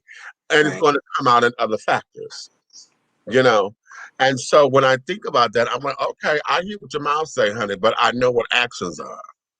Okay. I know what actions are. And then, you know, when it comes down to it, you cannot, what we cannot do is to get so far into saying that I'm in love. And like you said, dim your own light. Okay. In order to let you shine, honey. Listen, and that's a lesson that I had to learn because I know I'm a bigger than life personality. Okay. I'm multifaceted, you know, in how I express myself and carry it on. At the same time, I'm not listen, if you can't stand my light, honey, wear sunglasses. That's all I'm saying. Because and y'all could get them from what's his name? And y'all could purchase them at okay. David Foster's. At David Foster. David Ford. DavidFord.com. I keep calling him David Foster because I keep thinking Foster Grant. Foster Grants. But those glasses are sickening, honey. Those glasses. I know. I can't wait. I'm telling you, as soon as I get some extra money, I'm buying me some. Okay. And a couple of them purses, honey. Them purses are hot. Anyway, the purses are okay. Sorry, y'all. We digress. Right. I know how we get sometimes. Okay. But those are the things that we have to be able to do so that we can move forward and know that it's okay. Because part of the thing is, I believe that oftentimes you think this is the right one. This is the right one. But you know, you have your own deal breakers. You have your own deal breakers that keep you. You know you're not going to get 100%, but you know you have deal breakers. Okay? Good sex is most of the time a deal breaker. If your sex ain't on point, honey, that ain't going to fly. I ain't even sexual, and that's a deal breaker for me. Oh, you know what I'm saying? So because now it ought to be, because for you not to be a sexual person. I still needed to be good. I don't want to have it 4-5 times a day, but I needed to be good. But the time that I do, it's got to be banging on something to let me know. If it's like once a day and stuff like that, I'm even cool with that. But because it's good. Right. But you can't come in the door every day in 5 seconds. Every time you come in the door, you see you can't control yourself because I got these little shorts on. I'm gonna need you to sit your little hot ass down somewhere. Okay. And you know what? Now that's the other part of that monogamy thing and sex drive, because let's talk about that for just a brief second. Don't act like you don't have self-control either. Right. That's all I'm saying. You know what I'm saying? Because okay, nigga, I married a man, not an animal. I want you to be animalistic when we're together. Yeah, we can to make it fun. Right. And this, that, and the other. But damn it, don't sit down here and act as if you have no sense of self-control, damn it. Right. That's all I ask. And then, you know, for me, it's more to it than that. Like, I have so many dynamics in my head that everything else, sex is not at the top of my list, but it damn sure got to be good. And it's damn sure a deal breaker if it ain't good. However, everything else got to be lined up in order for that to take me where I need to go. Because if I'm not in those other places, no matter what you think you can do with that thing, it ain't going to be good for me. How about that? Okay, what we got? I have to play devil's advocate here. No one has the power to make you feel anything. You decide how you feel from someone's motives. Your emotional health is your responsibility. It is. That's why I was saying you got to do that shit from within. You can't worry about what somebody else make you feel like. Ask What's those the questions question? and be open for response. I like that. Be open. For the Okay. response. Oh, go ahead. Yes, that's why Yes, communication is key. that is why communication is a key important component in an adult relationship. And I'm asking y'all to take advantage of the Mercury being in retrograde. It's the time for communication. If you never did it before, it could fuck your communication up. But Right. if you're open to it, like, because that's, it's my planet. That's my planet. So I'm able to communicate. But I want us to do this. When you first meeting somebody, right? I need for man or woman, please come out of that coming to America, whatever you like, face. I need y'all to stop doing that. I'm gonna speak to you ladies real quick. If you know you don't know shit about football, and we talking about what we like and all kinds of stuff, right? We're going to dinner. We doing it right. We going to dinner. We asking questions. I'm gonna beat your ass. And you say, man, I love me some football. Like, football is real important to me. And you're like, oh yeah, I love football. Da-da-da. Bitch, you don't know the quarterback from the running back. Stop doing that. Right. What you can say is, I don't really know that much about football, but how about that be the day that you spend with your boys? And I go kick it with my girls. Because I'm going to tell you what's going to happen. When you sit your dumb ass down there and he trying to watch football and you keep saying, well, what did that mean? Oh. Well, why he do that to him? Well, what that flag mean when they throw it in the... He going to want to choke you the fuck out, okay? Number one. He Number told two. you that was important to him and you lied. When you could have been the woman, let me get this out. When you could have been the woman that go in there, and I'm not saying you got to be no slave enough, but you could have went in there, fixed a whole bunch of snacks and all kinds of shit for him and his friends, and say, hey babe, I made you and your friends a whole bunch of stuff. I'm gonna go kick it with my girls. Call me when the game almost over, and then I'll come back home. Number two. You know this is important to him, but you're trying to make it about you by wanting his attention. He gonna get your ass shaking baby syndrome. Okay. That there is where all the, Okay. Because when it ain't the football season, if you really feel like you want to learn some stuff because you want to spend some time or whatever, wait till it ain't that season. Right. And then he can talk to you about it. Right. But certain little things, those little things turn into big things because when all you had to do was be honest. She giving the word tonight, I swear. Oh, thank you. When you be honest about certain things, because you can say, I don't know nothing about that. It ain't that I don't like it. I just don't know nothing about it. Oh, thank you, Miko. You know what I'm saying? And then somebody might want to share those things with you if you're willing to do it. You might say, I can't stand that shit. And then that's when you take your time. When they're doing that, that's when you go do something else. Exactly. It's not that you want to pull them away from what they want to do. But see, this is part of establishing boundaries, but also keeping your individualism. You understand? Because oftentimes we say this all the time. You're demanding monogamy. You're demanding that we're together. You're demanding this, but we're supposed to come together. I said it in the book. I'm not looking for completion. I don't need 50% because you're trying to give me 50. I'm coming in as 100. I'm coming in completed 100. It's not up to me to make you happy nor vice versa. So if your hobby, this is why, remember when we said this a while ago, when I ask this question to people all the time, and they don't know how to answer this question. Tell me your hobby. What you like to do? Well, I don't know if I don't have any hobbies. Just the fuck you do. Everybody got hobbies. If you watching First 48 for 6 hours on a Saturday, that's your hobby. You be looking forward to going home and binge watching it. Down here on this couch, picking my nose or scratching my balls, honey, because I'm trying to get it together, honey. Hobby, what you like to do? This keep a lot of people from getting beat the hell up. I'm gonna just tell you that. It's a hobby. I love it. A lot of us don't know ourselves enough to where you don't even know how to keep yourself, but yet you want to make demands on another person. If you are not going to commit yourself or submit yourself to someone to your partner's sex drive, yet you demanding monogamy? That's what I'm saying. You can't do that. It's How? selfish as hell. It's so damn selfish. How in anybody's right mind does that make sense? And where does it make sense? And why was it supposed to? Please tell me. Why? Because we done got churchified and oh well, we done came together and God, you my God, seeing and carrying on it. You said you was gonna be with me. See, see, we have a lot of those things that end up that taint the relationship. And this is why I tell folks your foundation is your foundation. But as you become an adult, you're going to have to question it to make sure that the things that you were taught are real.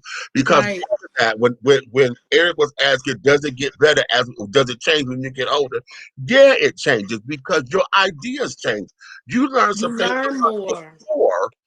The values that you learned as a child, they may not be the same values that's going to sustain you.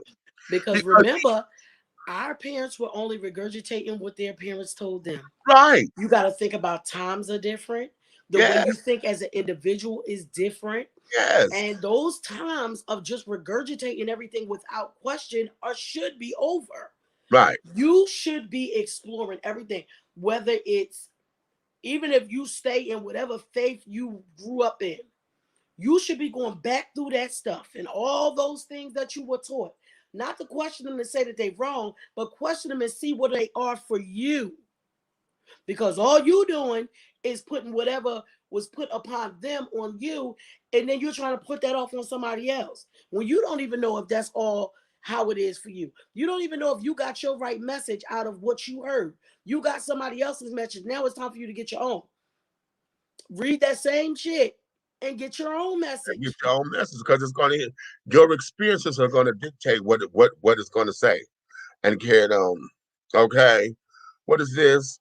Every story has a hero, a villain, and a guide. Yes.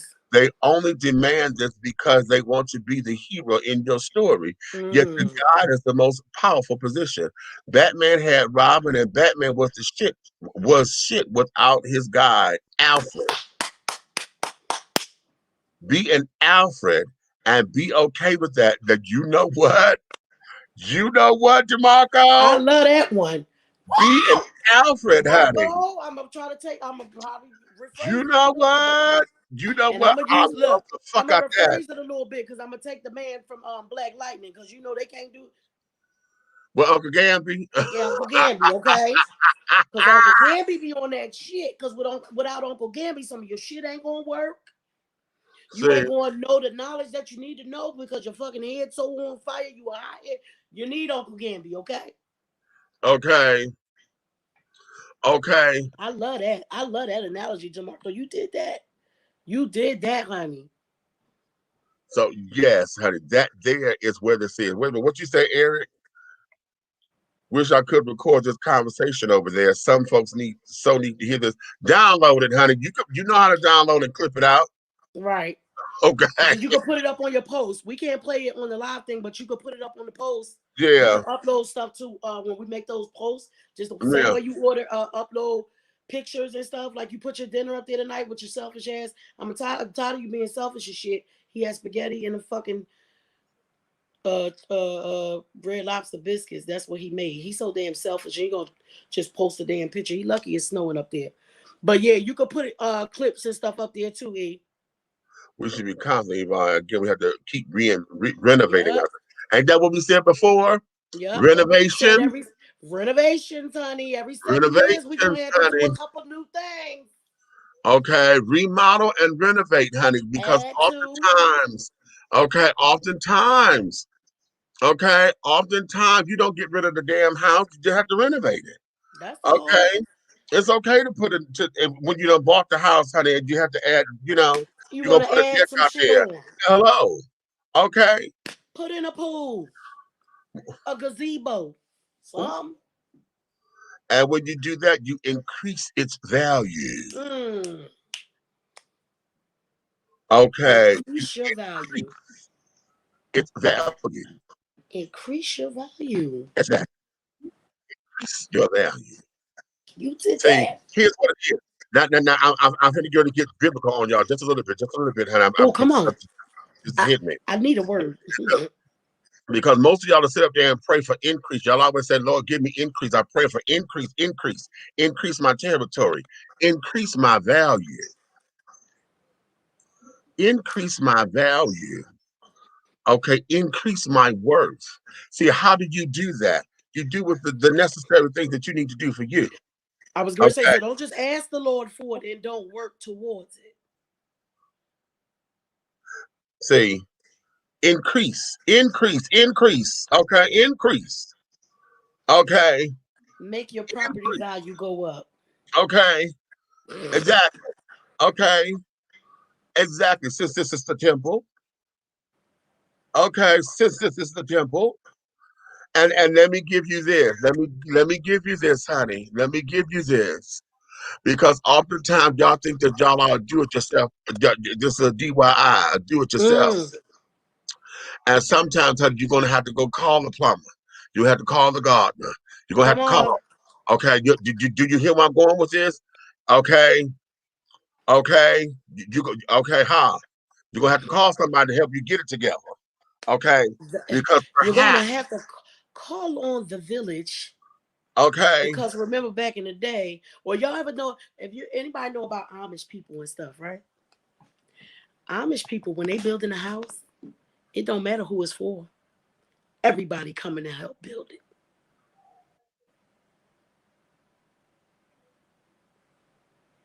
Woo! Just in case y'all ain't know about that, because y'all know I'm from Pennsylvania, baby. Woo! Wait a minute, girl, that just rocked me. Woo! Girl, that just rocked me. That just rocked me. It don't matter who the house is for, honey. Everybody. We gonna build it to make the neighborhood look good. Because you know when the kids grow up, they about to get married. Yeah. The whole community comes and help put that house together. Yeah. That's how they do it. Yes. Yes. And see how we got all this fancy. Yes, honey. You know, we got all this fancy technology and everything. Thanks. We got all this fancy tech. And you wonder how the Amish people do it without it. See. Oh, thank you. Look, I'm getting goosebumps. I just felt it in my spirit, honey. It means you about to make me hit you. Yes, honey. Come on. What you say? God will only promote you in life to the level of the tolerance of your pain.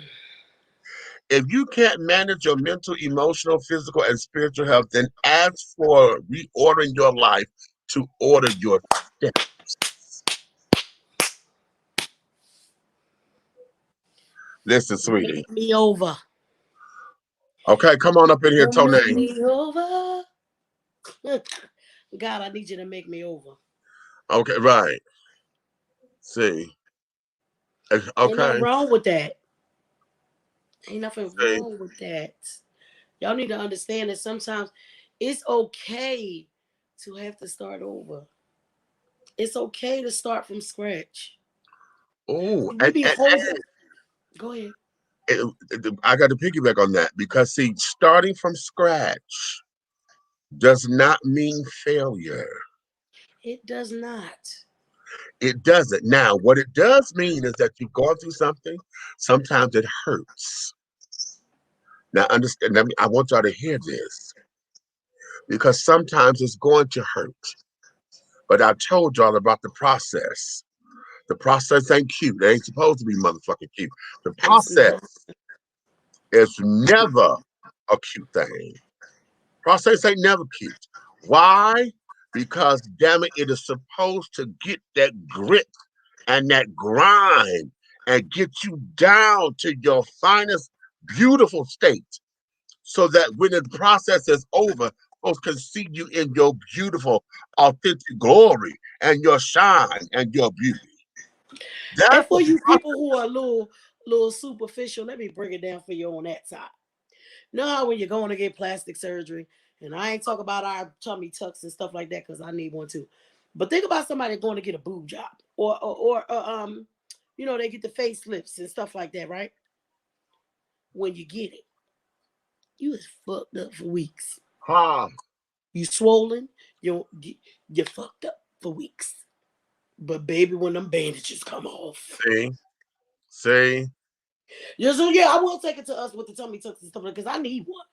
Okay. When the bandages come off and that belly be flat, come on and now. that new burst of energy you got, it's the same thing. Because you're going to go through some pain before you get to the weeks and stuff that go by before you able to even walk right. The bruising is gone and everything. So I just wanted to say that for the people who may not understand it when we talk about the spiritual stuff, there's the reference for Say it. that. Okay. Wait a minute. Red just came back in. Let me get him in because I think. Let me get him. Red, come on up in here while I'm getting these comments. Oh shit. You got the dynasty mask on. Okay. It's part of the process. It's a reverse that time. That's right. Starting over doesn't mean you're starting at 1. If your step is at 10, muscle memory kicks in and you go from 10 to 11, 12, 13. It feels like starting over. But that's because you in a new room. Say it. But think about this. Even if you did start all the way over, right? Think about it in the way that you cook something, right? And you might have messed up. Right. You had to start over. But you know what not to do the next damn time. Exactly. How about that?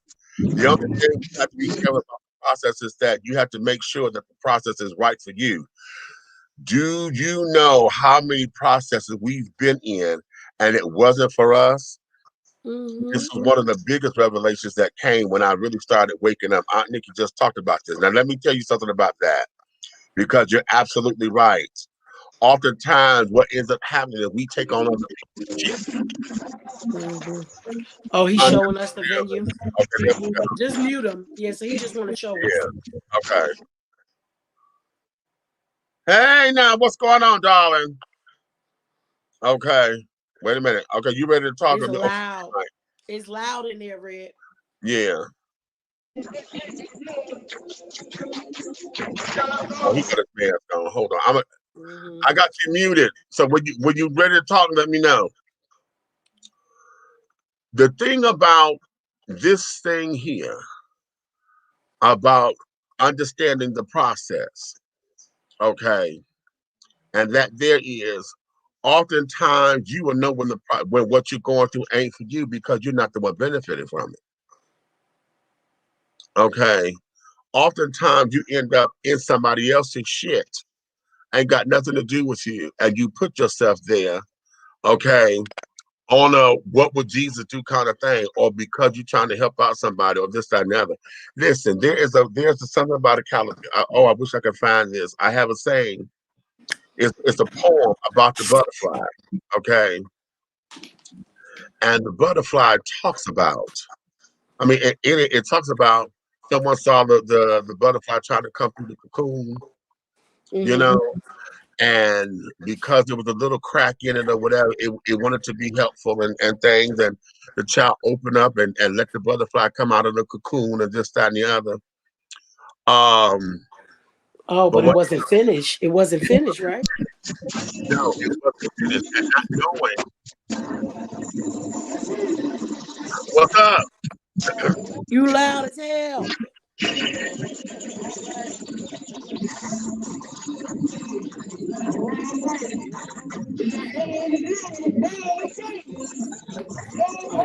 Mute him again.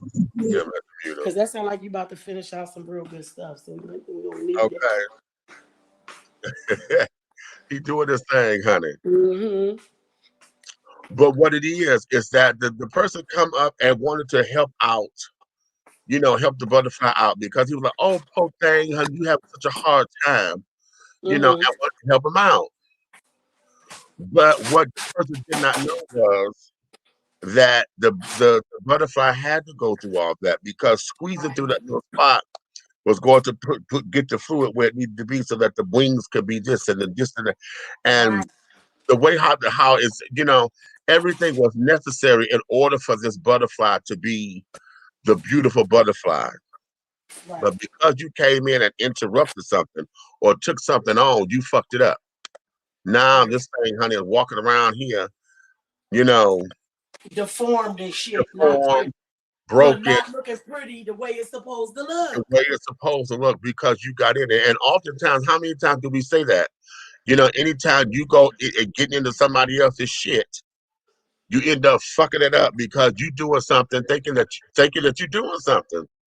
Child, And yeah, because you don't want to admit that this ain't what you should be doing, and you overstay your shit, and now you're mad.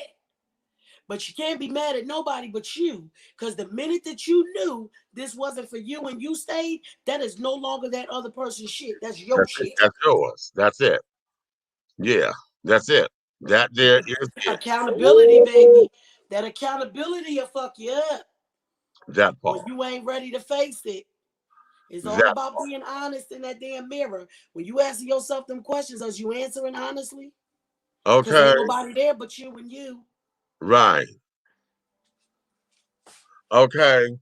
So yes, my John. Okay, hold on. Let me go over here to Red and see what's going on for a minute, children.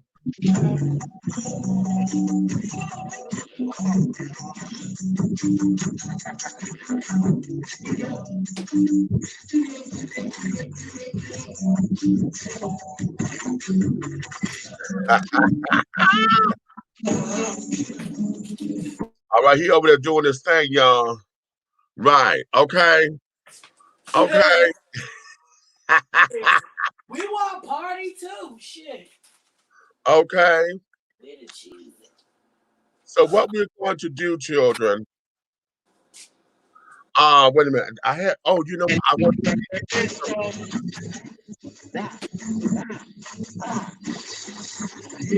bitch, what? What? Y'all trying to make me act like I'm at the club and shit, honey. Okay. At the club or something, and then me and Uncle Meech, we all live. Meet me But at the club. It's going it's gonna go down. Okay. down. Yeah, I know that song. You know that one? Meet me at the club. Nigga, it's going down. Nigga, be at the club. Right.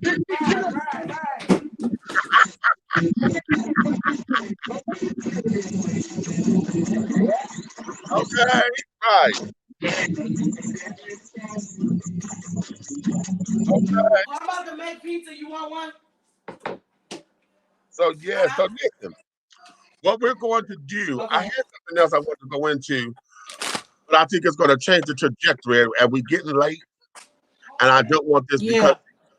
talking about this Ted Cruz shit, him going going down there to Cancun and shit, you know, while Texas is frozen and things of that nature. Now, I'm gonna say this, and I'm gonna say this out loud. I don't think there was anything, not that there was anything wrong with what he did, because they're trying to make it seem like he was wrong for doing it.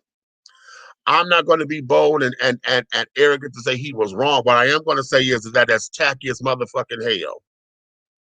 That's tacky as motherfucking hell. How is it that you gonna sit down here and go traveling when can't nobody else travel? They got all that goddamn snow down there.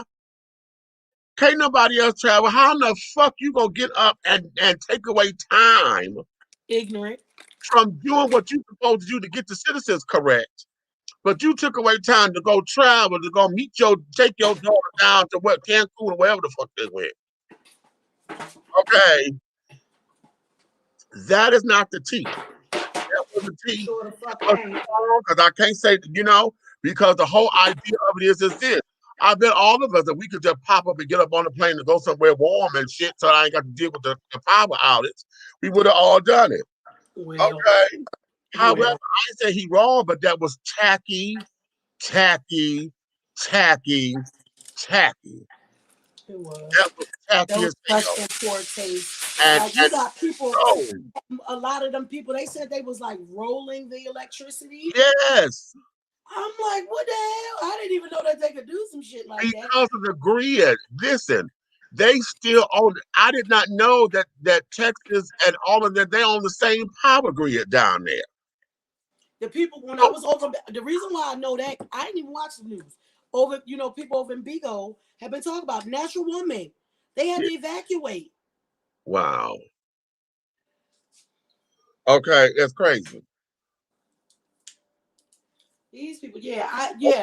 It's not that you couldn't do it, but that shit was tacky as fuck. Case that is tacky. It's tacky as hell. Absolute motherfucking tacky. Tacky. And then He been tacky, so we shouldn't expect it too much more. So. Exactly. And I'm having a problem with that. I'm having a major problem with that. Okay.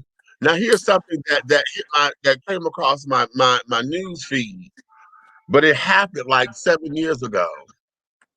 And I didn't hear about this. And that there was a Mexican guy who killed his best friend. Okay. Shot him in the head. Then cut his penis off and fed it to the dog. I know it. Why? Did his best friend sleep with his wife or something? No, he was saying they were drunk and his best friend was trying to touch him in a sexual manner. Oh, shit. Okay. I said, what? They were both drunk. He claimed his friend was trying to touch him in a sexual manner. He got mad. They got to shove at one another. The best friend went to go urinate somewhere and he decided to follow the dude. And he walked up on him, honey, and shot him in the head. But what happened when he woke up the next day, he had so much regret and remorse about it, to where he got into a fight with his stepfather and his brothers because he wanted to turn himself in and they were telling him no. Oh, shit. So when he got down there, he all battered and bruised and shit in his face. But he went to go turn himself in the next day.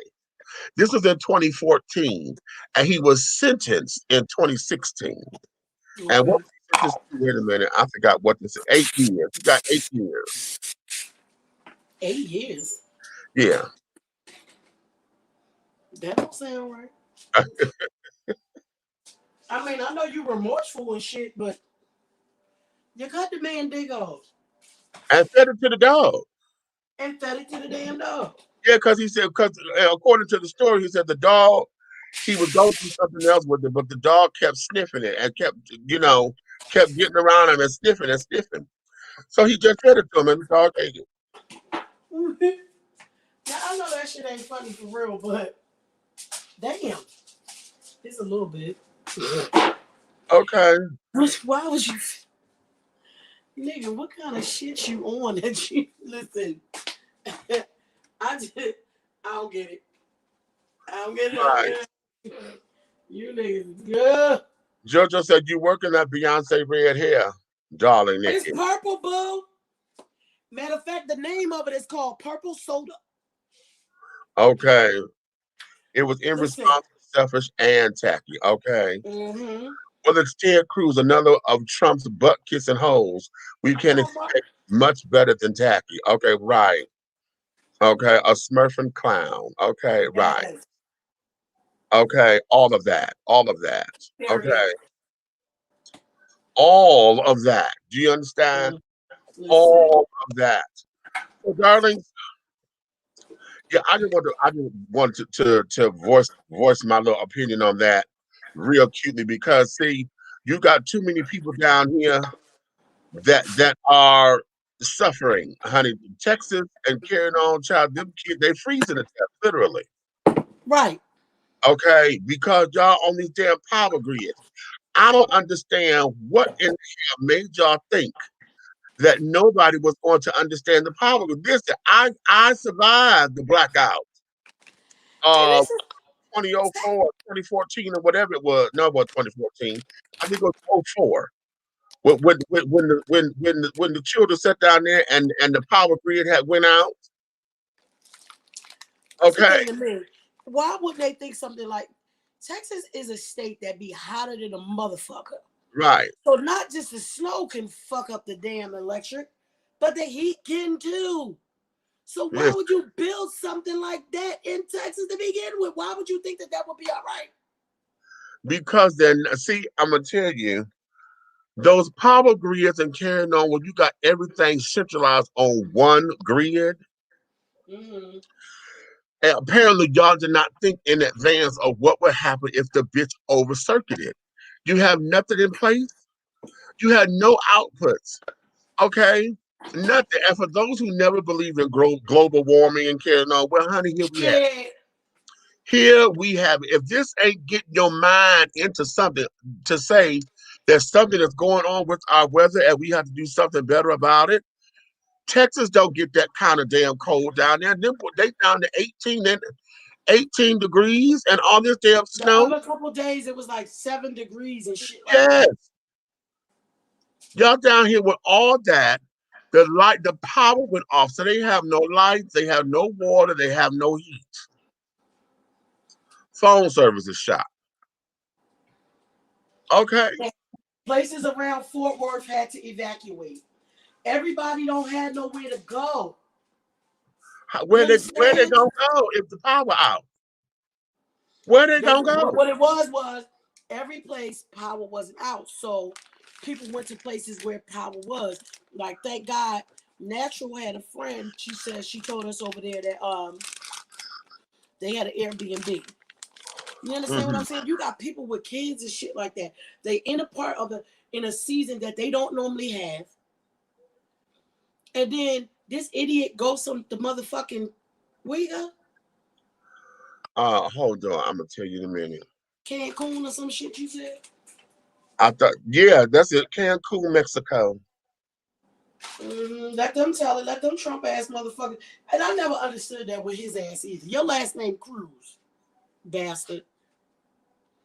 And here you go always kissing this dumb it.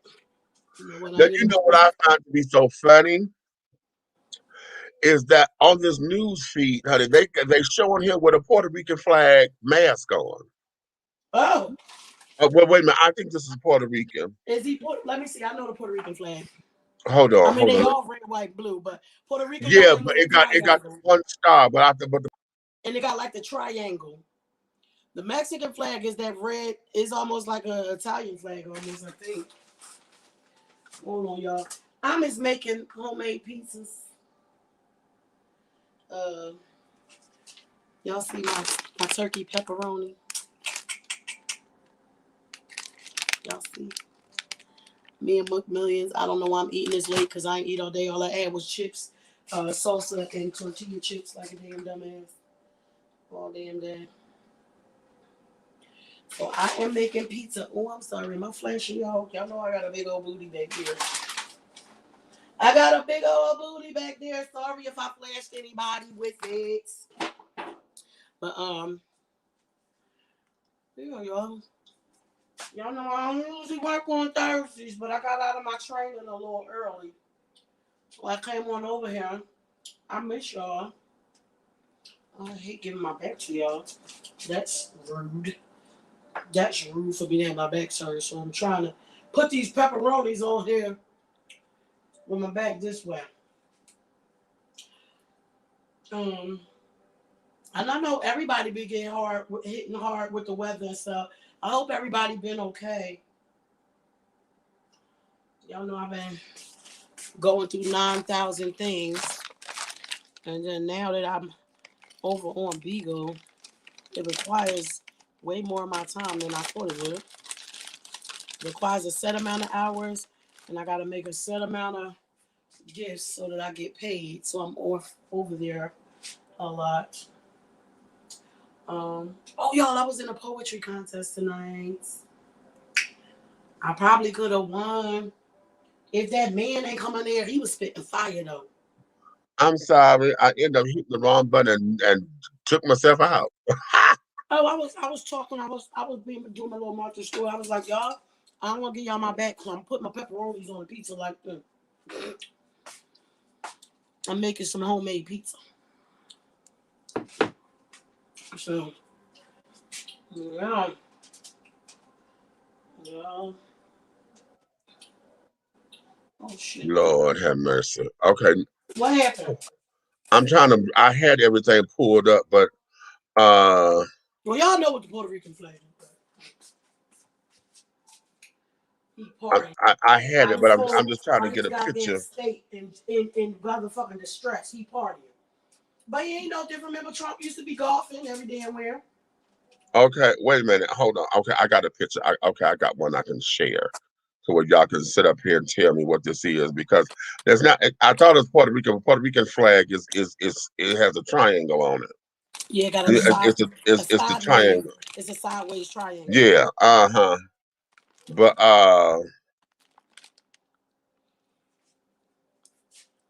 if y'all ever need a protein, okay, you see that? That's the Texas flag. That's Texas's flag. Okay. Oh, I didn't even know they. But I don't live there, so I don't know the state flag. Okay. Okay. So it's a Texas flag. Okay, I'll give him that. I know you win a Texas flag and your ass somewhere partying and your whole damn state in distress, you damn bastard. Okay.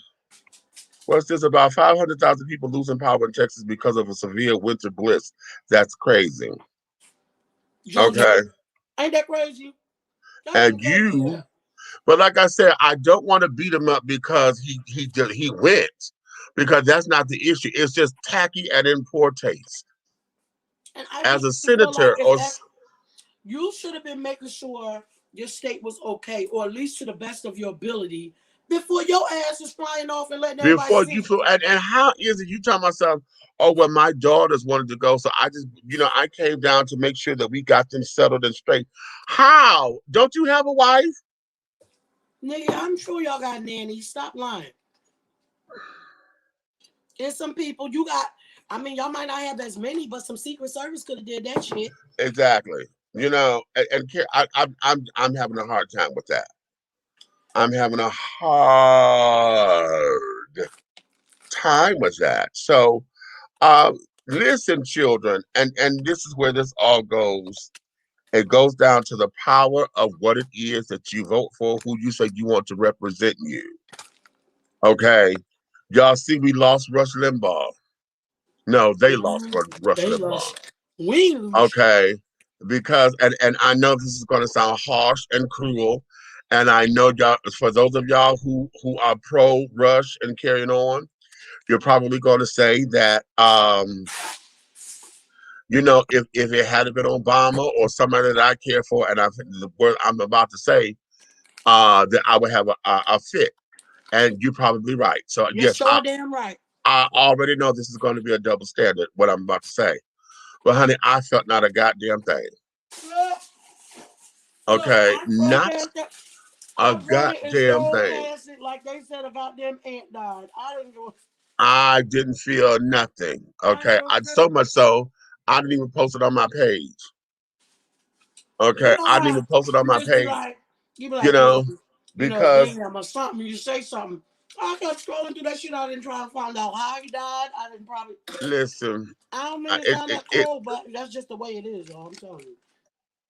And the sad thing about it is that for those conservatives who followed him, who believed in him, as a matter of fact, honey, I was listening to the news reports and they were saying that, a lot of folks put their trust in him, and he was like the voice of the conservative people, and he became like the law, honey. Basically, if Rush Limbaugh said it, then it got to be true, or got the stamp of improvement, or whatever. I mean, hell, Agent Orange even endorsed him and things of that nature. So, those are the kinds of things that now he's gone, and I'm sure somebody else is going to come. They've groomed somebody to come up and take his plot, or to be the next, or whatever the case may be. But I want y'all to understand something, and that there is, just as we are passionate about our beliefs and what we feel and what we think should be right and carrying on, we have the equal and opposite passion on the other side. Okay, so now what we have to learn how to do is come together to find the happy medium.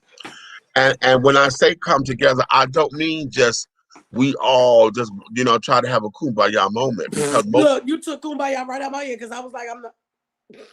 Most of this is not about having a kumbaya moment. A mutual respect. Let's call it that. a mutual respect. It could be because, you know, everybody goes through loss. Meech, how the hell you get frozen? I don't know how he got frozen, y'all, but we're gonna call it a mutual respect moment. Respect the fact that there will be people who have different views, have different feelings, and as an adult, you should be able to agree to disagree. I don't like the bullshit that they be spewing. They don't like the bullshit that we be spewing, but hey, it is what it is. That's why we live where we live. You know, you know. If somebody gonna try to make me feel something I don't feel, you can't. You can't. You know. But I don't. I'm not going to like bash the man and all kinds of stuff like that. He's gone, and I'm sure that people feel the way that they feel about him. I mean, I'm sure he had people that loved him. Everybody got people that love him, you know. So if he ain't no different than no other human being, he had people that love him just like it's people that we love. Like me said, had it been Obama, people be like, "Oh, if it was Obama, you'd have had a fit." I sure the fuck would. And I don't care. Like I got a lot of friends, and I'm making new associates and stuff like that who don't rock with the way we rock or whatever, and I'm okay with that. I just don't I'm not going to argue with somebody because their feelings are their feelings. You know what I'm saying? So I've come to find out ever since that day when I was driving Uber. I don't know if y'all remember. I was driving Uber and a Trump supporter had got in my car, right? What the hell was that? Oh, sorry, y'all. I thought I saw something strange. It was a piece of yarn. That's what I get for being so scary. A Trump supporter got in my car, and he wasn't one of those ones that like storm the Capitol and shit like that. He was a real level-headed man, and he talked to me like we all talk all the time. And he says, "I am a conservative.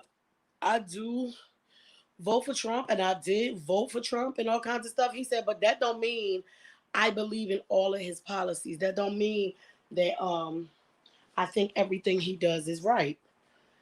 So that I had to think about that. Was Biden my first choice? Fuck no. Was I going to vote for Trump? Fuck no. So we had to do our due diligence in finding the things that we need to get out of Biden to make this work for us. You know, because sometimes you'll get people who what is this? I'm sorry. This would be dope for networking. Okay. You'll have people like if they was on the Trump side of things. So they automatically want to tell you everything that Biden has done. He's this, he's that. He signed this bill, he signed that bill. At the end of the day, y'all, I'm tired of telling people about how those bills work and all of those shit. Like, because you can find some of the most knowledgeable people who still don't know everything. And even when you want to tell it to them, they're not going to want to hear it because their mind is made up, just like our minds are made up. So we got to look at that on both sides. They're going to feel how they feel. We're going to feel how I feel. You can't tell me how to feel. I can't tell you how to feel.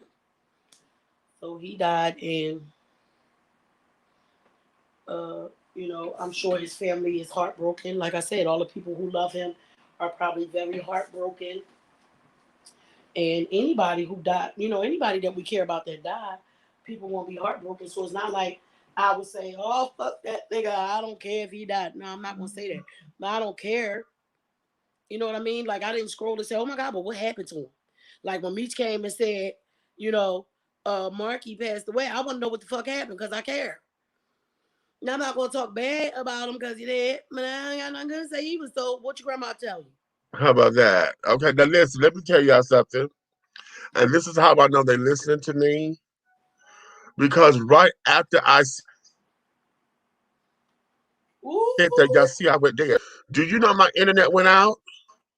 Look, they've been doing that shit to us over on Vigo too. Every time me and Medusa get to talking about some some shit that's beneficial to her shit go out. Then we go over to my live, get into it deep, go out. We on Natural's page today. Get to talking because Fundi Fee is over there now. She on the page with us. We networking. We coming. Let's power this thing. In the middle of a goddamn poetry thing because that poetry was too deep for their ass. See, cut us off. They just cut me down, child. Okay. It's an old saying of truth. We are not in this world to fit in, just to get along with others. Same idea words. Right. We are only to stand out, to express our freedom of speech, to agree and to disagree, and that's okay. We still live. Preach me, Janicki. All right, JoJo. Yes. Okay. That's some bullshit. Okay. I know, child. Okay, bullshit. That's some Okay. bull smurfing. Cruz is a white passing Latino, so he's one of those who allows himself to be identified as Latino only by his name. In every other way to appease his Republican cohorts, he lets colorism get him ahead. Can't fuck with that one. You better say it. Can't fuck with that one, honey. That's what come out. I didn't realize that was a Texas flag on his mask. I thought that was a Puerto Rican flag. Right. I was like, well, how about that? Because I was gonna have a whole new to do with that. Right. But I'm like, okay, wow, here we go.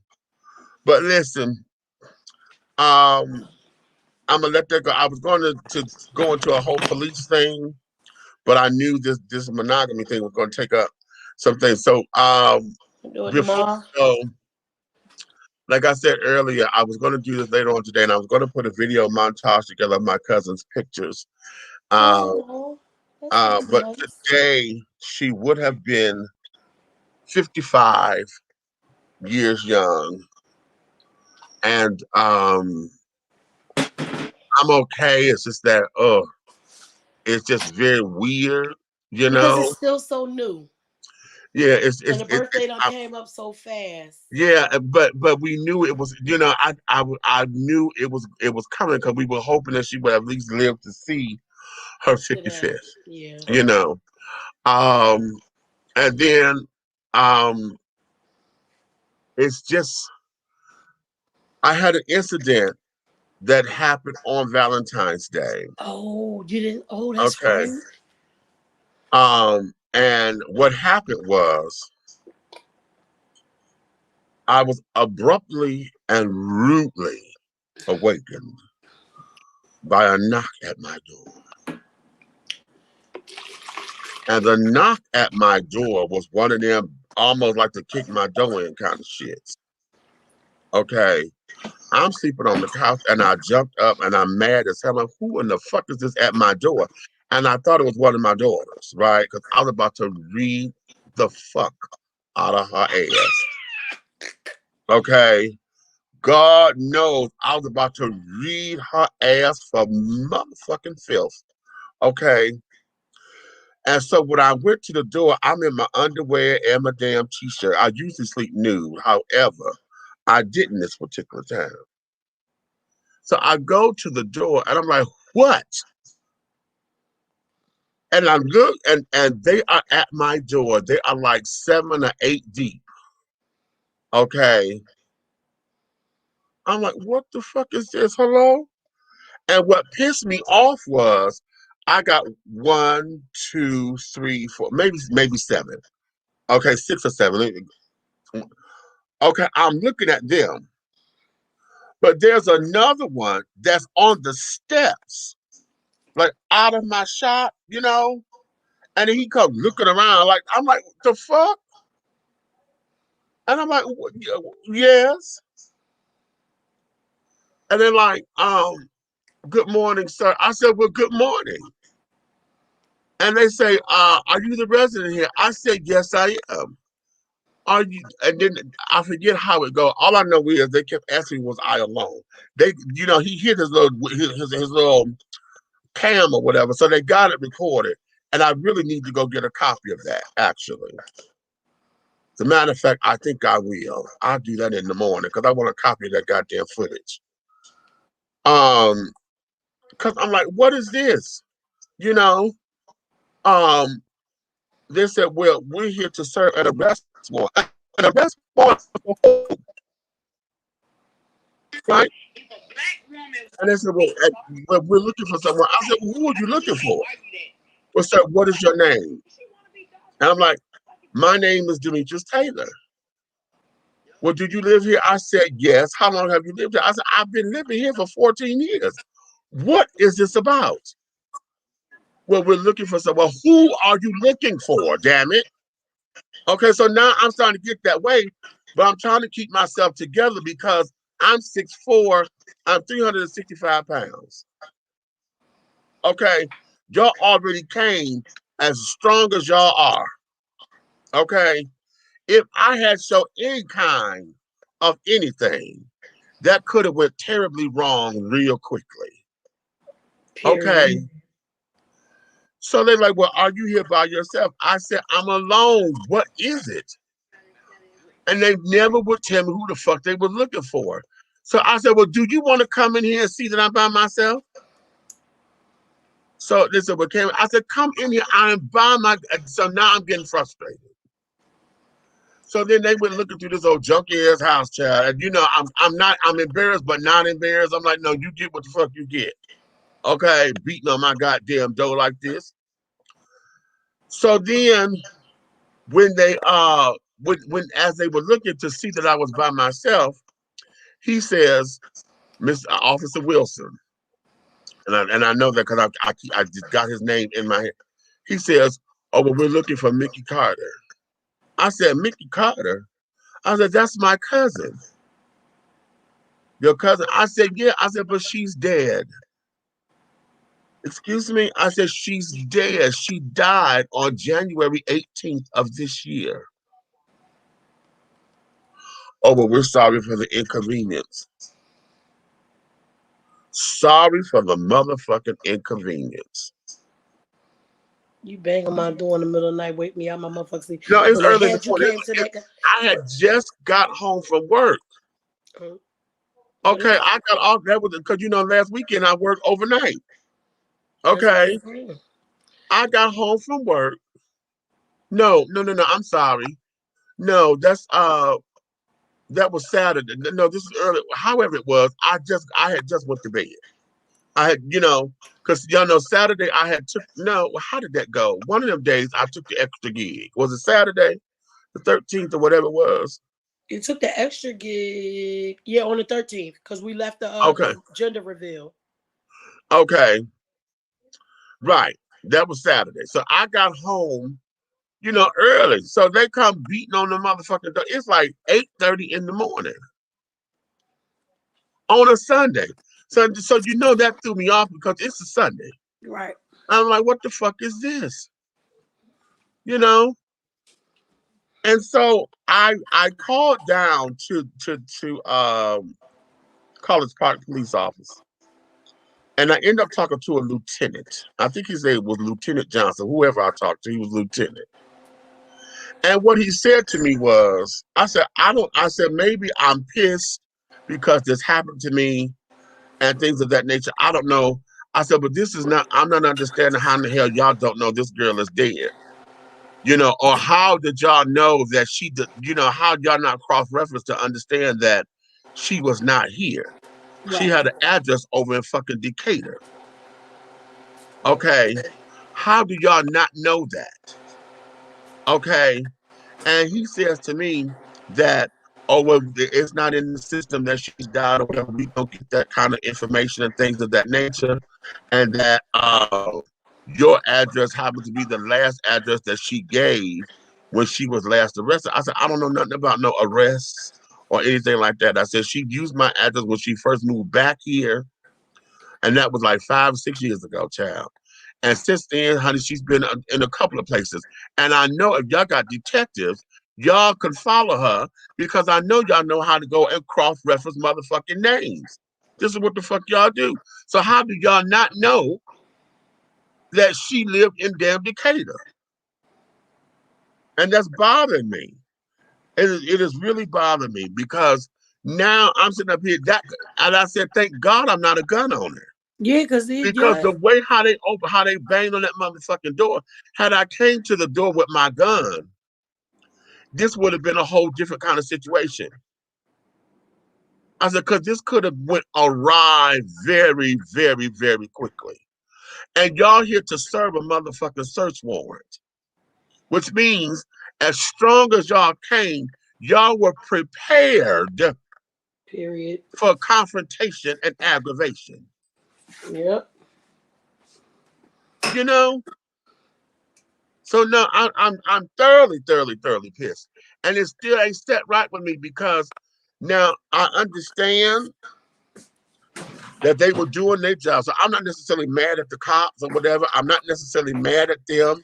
What I am mad I'm mad at the system because damn it, you can't tell me you're a detective and if you following a motherfucking case and you trying to serve an arrest warrant, there's no way that y'all ain't dotted your I's and crossed the T's on this. How come y'all don't know or did the investigation to find out what's what?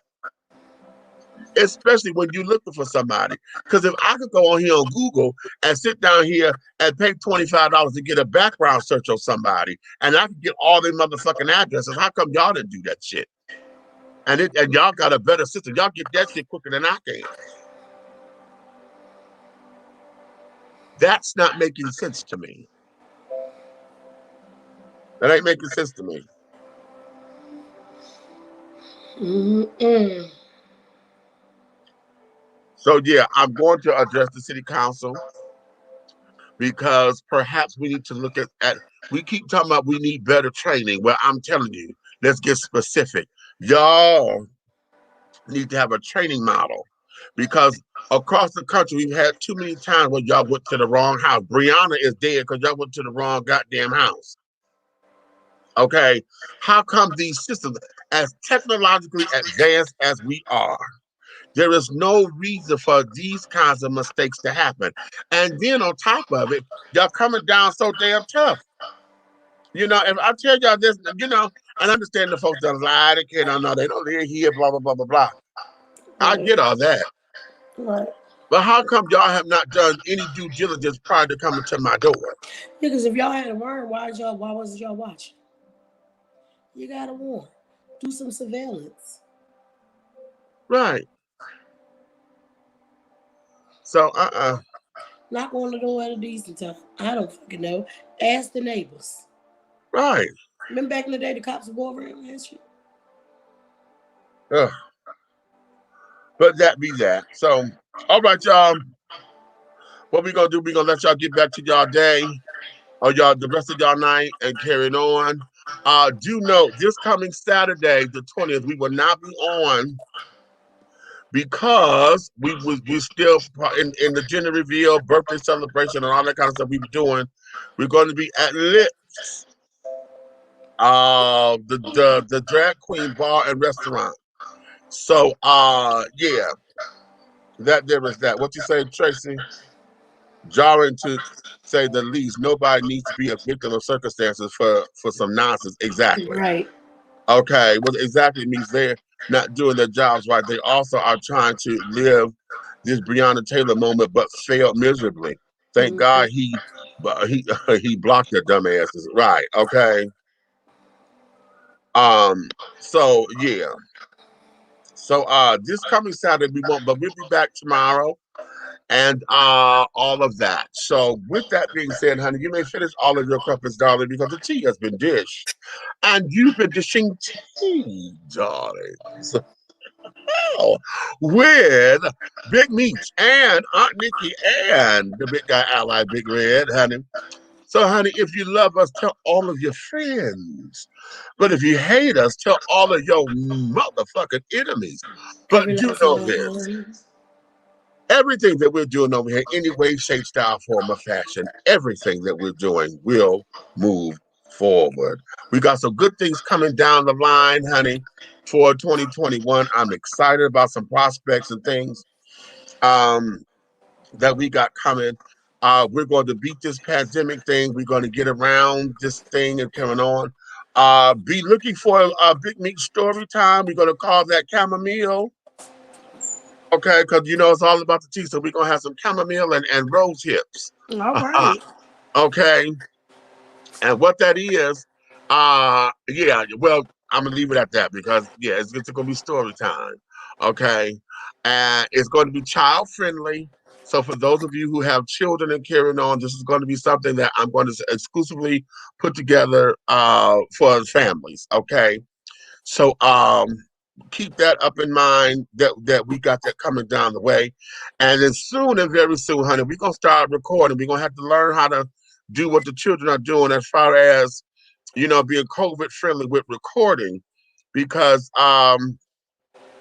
we're trying to get these scripts together. I got to sit down and get some scripts together and start working on some scripted programming for you because Diversity TV is about to launch soon with some original programming and things of that nature. And also,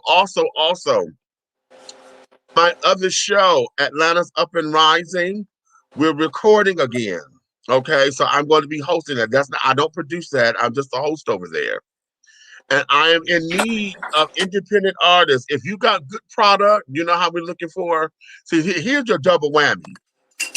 Y'all know how we do independent tea over here, which we haven't done in a little minute. I need artists. If y'all got product and things of that nature, you got your EP ready, you got your press kit. I need for you to inbox me immediately. If you're here in the Atlanta area and want to come on Atlanta's Up and Rising, this is where you get to come on.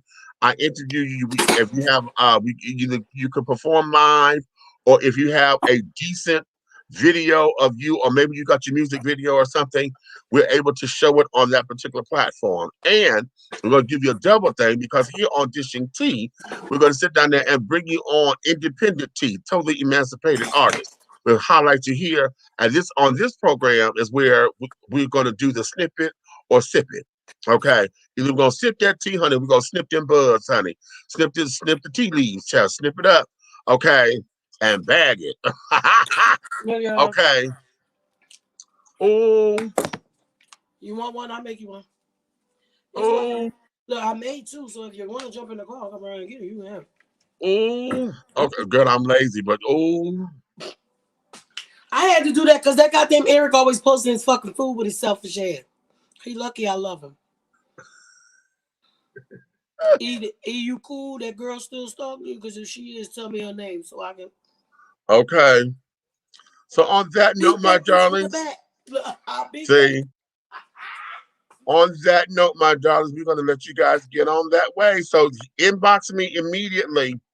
Okay. Inbox me immediately with your stuff and let me know because we tape on Wednesdays, honey. I want to get you down here so that we can get the film and stuff going. So, all right. All right. So on that note, my darling. See you tomorrow, guys.